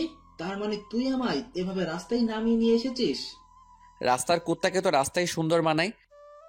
তুই কি বললি? তুই যেভাবে আমার ছোট আব্বুর কাছ থেকে ওনার সম্পত্তি হাতিয়ে নিয়েছিলি, ঠিক তেমনি আমি সেই সম্পত্তিগুলো তোর কাছ থেকে নিয়ে নিলাম।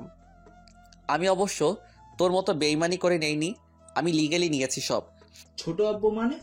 আর কে তুই? তোকে তো চেনা চেনা মনে হচ্ছে। মনে আছে এই বাড়িতে এই জায়গায় দাঁড়িয়ে তোকে আমি কি বলেছিলাম? কি বলেছিলি? জায়গা এটা থাকবে, বাড়িও এটা থাকবে, তফাৎ শুধু হবে আমি বাড়ির মালিক আর আপনি রাস্তার কুত্তা হবেন। রাহুল তুই? যাক, চিনতে পেরেছেন তাহলে। কিন্তু কি করে তুই? চৌধুরী বাড়ির চাকর যখন টপ বিজনেসম্যান, এটা বিশ্বাস হচ্ছে না? জানেন তো, ইচ্ছেটা যদি পবিত্র হয় তাহলে সৃষ্টিকর্তা কাউকে কখনো নিরাশ করেন না। আমার ইচ্ছেটা ছিল পবিত্র, তাই তো আমি বাংলাদেশের টপ বিজনেসম্যান। আপনাকে আপনার শ্বশুরবাড়ি নিয়ে যাওয়ার জন্য বাইরে আপনার শালা আর সম্বন্ধীরা অপেক্ষা করছে। আজকে আসি তাহলে। এদিকে সবাই নিউজে দেখছে কোনো এক আর চৌধুরী 80 কোটি টাকা দিয়ে দেউলিয়া জয়ের সমস্ত সম্পত্তি কিনে নিয়েছে। এই নিউজ দেখে সবার মনে হাসি ফুটে উঠল। তখন দাদিমা বললেন, দেখছো তোমরা সৃষ্টিকর্তা কিভাবে শয়তানকে শাস্তি দিয়েছেন? আমি বলেছিলাম না, জয় তার পাপের শাস্তি একদিন ঠিকই পাবে। হ্যাঁ মা, সৃষ্টিকর্তা আপনার কথা শুনেছে।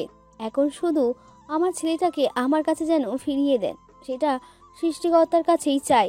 এদিকে রাহুল গাড়িতে এসে রাজীব আর ড্রাইভারকে বিদায় দিয়ে রাহুল নিজে গাড়ি ড্রাইভ করতে শুরু করলো।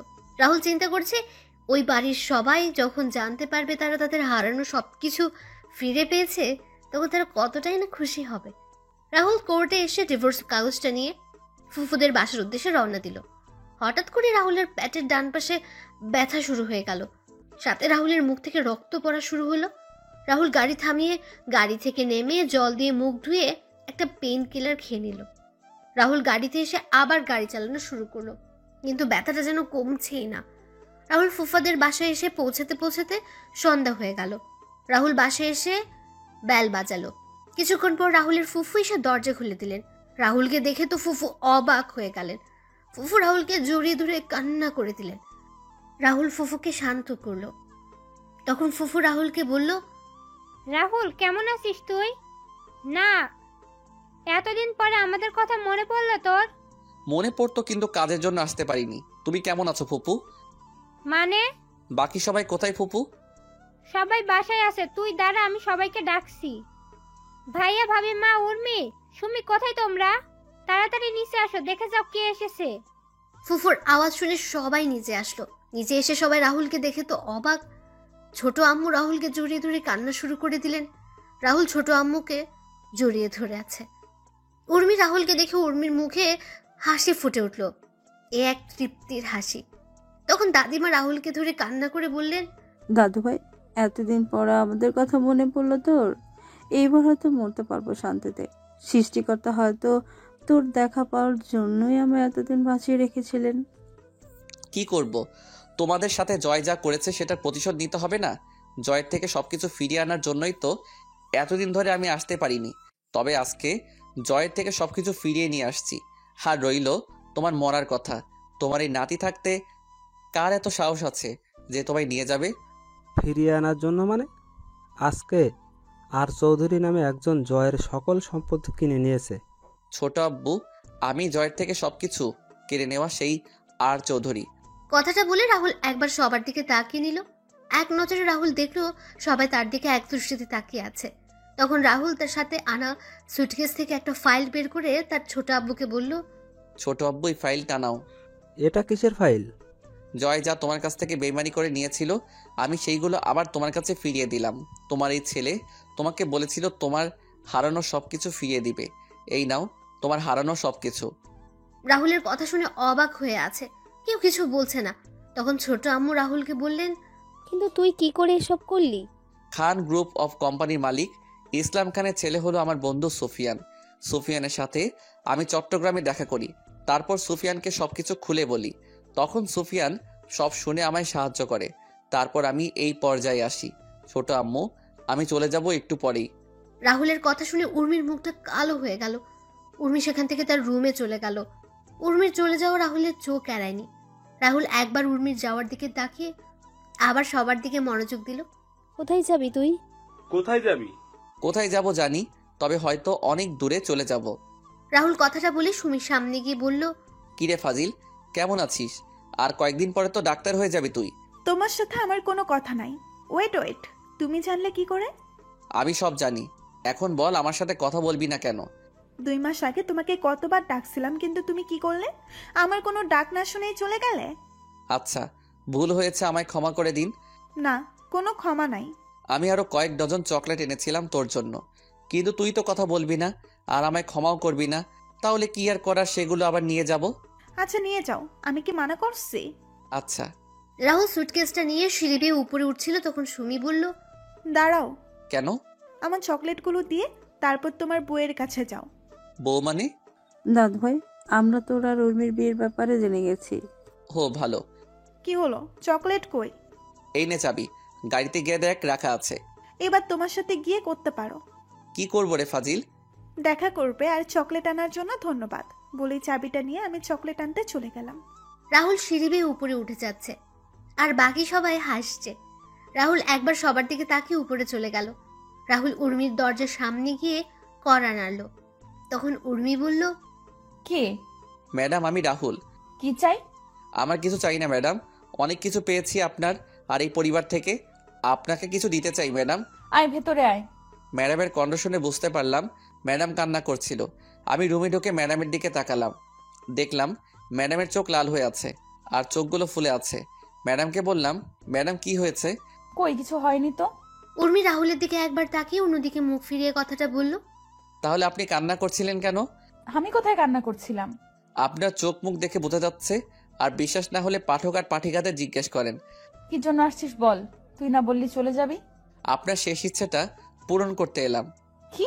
রাহুল হঠাৎ করে প্যাটে ধরে বসে পড়ল। রাহুলের হাত থেকে সুটকেসটা পড়ে গেল। সুটকেসটা পড়ার শব্দে উর্মি ঘুরে দাঁড়ালো। রাহুল, কি হয়েছে? আমি ঠিক আছি, আমায় একটু সুটকেসটা এগিয়ে দিবেন? তুই আগে বিছানায় বসে একটু রেস্ট নে, তারপর কথা বলা যাবে। না ম্যাডাম, আমার হাতে সময় নেই, আপনি সুটকেসটা দেন। সুটকেস মেঝের থেকে তুলে এনে রাহুলের হাতে দিলাম। সুটকেস থেকে ডিভোর্স পেপারটা বের করে আমি সাইন করে দিয়ে ম্যাডামের দিকে কাগজটা এগিয়ে দিয়ে বললাম, ম্যাডাম, এই কাগজটার জন্য আপনি হয়তো 5 বছর 2 মাস অপেক্ষা করেছেন। এত বছর অপেক্ষা করানোর জন্য আমি সত্যিই দুঃখিত ম্যাডাম। ডিভোর্স পেপারে রাহুল সাইন করেছে।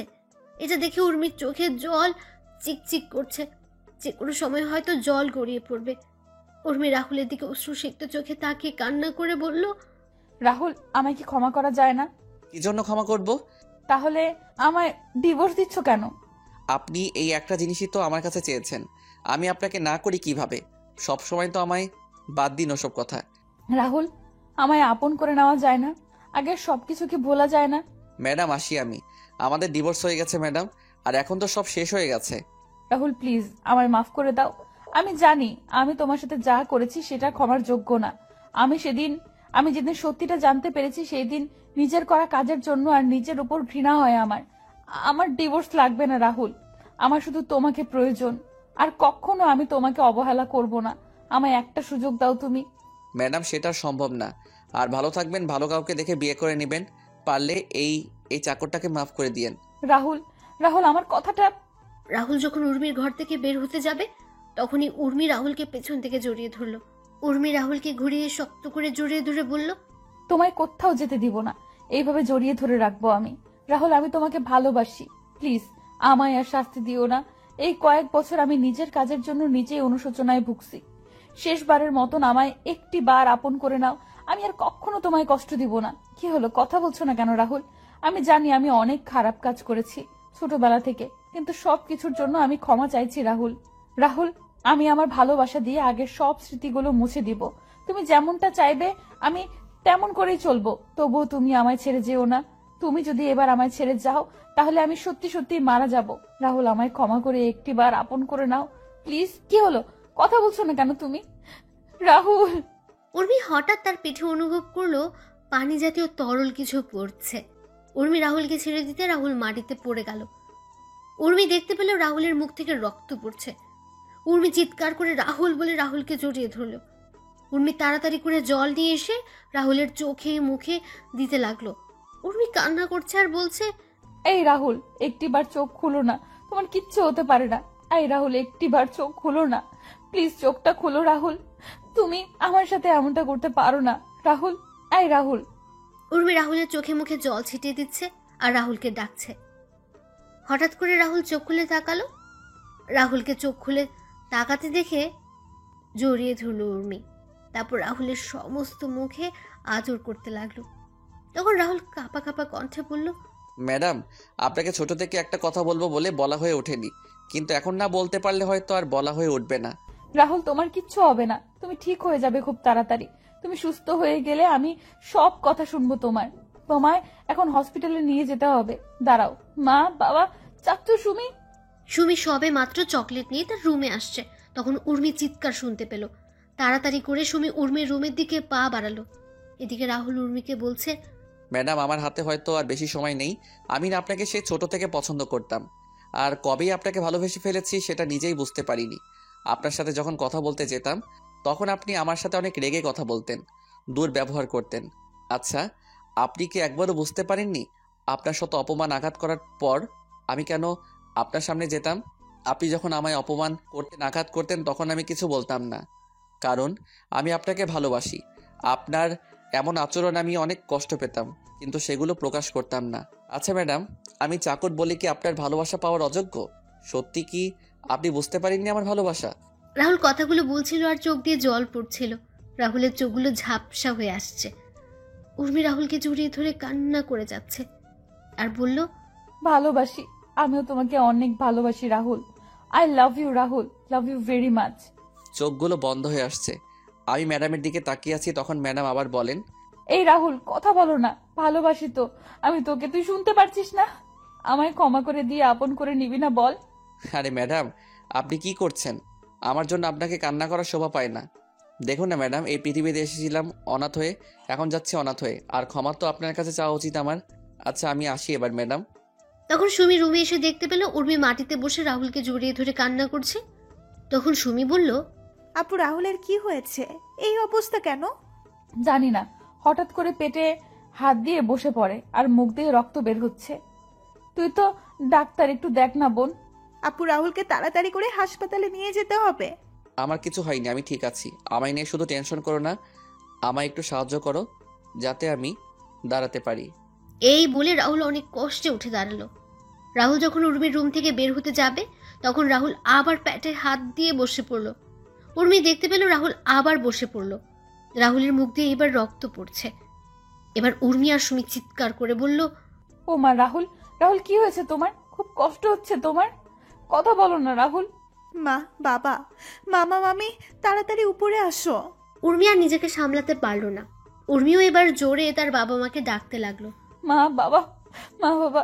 উর্মি আর সুমির চিৎকার শুনে নিচ থেকে সবাই উর্মির রুমে চলে এলো। সবাই দেখতে পেল উর্মি রাহুলকে জড়িয়ে ধরে কান্না করছে আর রাহুলকে ডাকছে, কিন্তু রাহুল নিশ্চুপ। তারপর সবাই মিলে রাহুলকে নিয়ে হাসপাতালে চলে গেল। রাহুলকে তাড়াতাড়ি করে অপারেশন থিয়েটারে নিয়ে যাওয়া হলো। এদিকে অপারেশন থিয়েটারের বাইরে সবাই বসে কান্না করছে, ভেতরে রাহুলের অপারেশন চলছে। হঠাৎ ডাক্তার খেয়াল করলেন রাহুলের নিঃশ্বাস চলছে না। রাহুলের বুকে চাপ দিয়ে চেষ্টা করা হলো, কিন্তু ডাক্তাররা ব্যর্থ হলেন। ডাক্তার রাহুলের মুখ থেকে অক্সিজেন মাস্ক খুলে নিলেন। বন্ধ হয়ে গেল রাহুলের শ্বাস প্রশ্বাস চিরকালের জন্য। রাহুল চলে গেল এই পৃথিবীর মায়াজাল ত্যাগ করে পরপারের যাত্রায়। অপারেশন থিয়েটারে সবাই এক দৃষ্টিতে তাকিয়ে আছে। রাহুলের প্রাণহীন দেহটার দিকে তাকিয়ে ডাক্তার নার্সকে বললেন, ডেড বডিটাকে বাইরে নিয়ে যাও।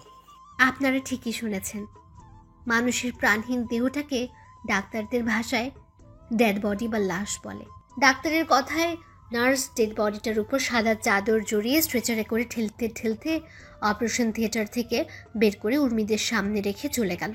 সাদা চাদরে জড়ানো ডেড বডিটা দেখে সবার যেন প্রাণটা বেরিয়ে যাওয়ার উপক্রম হলো। উর্মি কাঁপা কাঁপা হাতে সাদা চাদর সরিয়ে দেখতে পেল রাহুল খুব সুন্দর করে ঘুমিয়ে আছে। রাহুলকে ঘুমন্ত অবস্থায় দেখতে কি সুন্দর না লাগছে।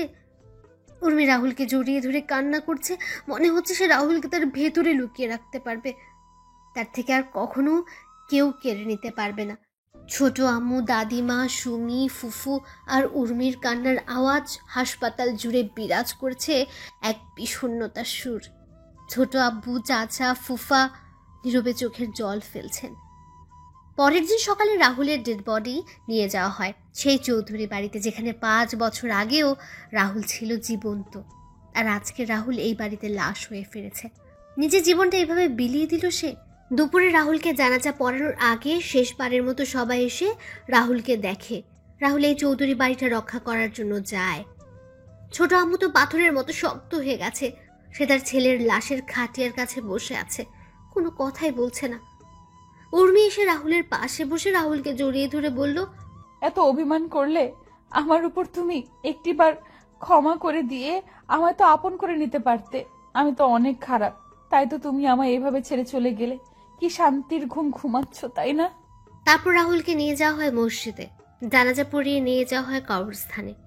রাহুল চলে যায় নিষ্ঠুরতম পৃথিবী ছেড়ে, অন্ধকার জগতের যেই কবরে যেতে হবে একা, শুধু নিজেকেই। রাহুলকে হারিয়ে উর্মিও পাগল হয়ে গেছে। চৌধুরী বাড়িটা পরিণত হয়েছে মৃত বাড়িতে। উর্মি নিজেকে সারাক্ষণ একটা রুমের মধ্যে আটকে রাখে আর রাহুলের ছবির সাথে কথা বলে হাসে, আবার কান্নাও করে। সব গল্পের সমাপ্তি আনন্দের হয় না, কিছু গল্পের সমাপ্তি হয় বেদনাদায়ক, বিষণ্ণতাময়, যেমনটা এই গল্পে হয়েছে। পরিশেষে একটি কথা, চাকর হোক বা কাজের লোক, তাদের প্রাপ্য সম্মানটুকু আমাদের দেওয়া প্রয়োজন। এই পৃথিবীতে কোনো কাজই কিন্তু ছোট নয়। মানুষ বেঁচে থাকে তার কর্মে, হয়তো রাহুলও বেঁচে থাকবে সবার মাঝে।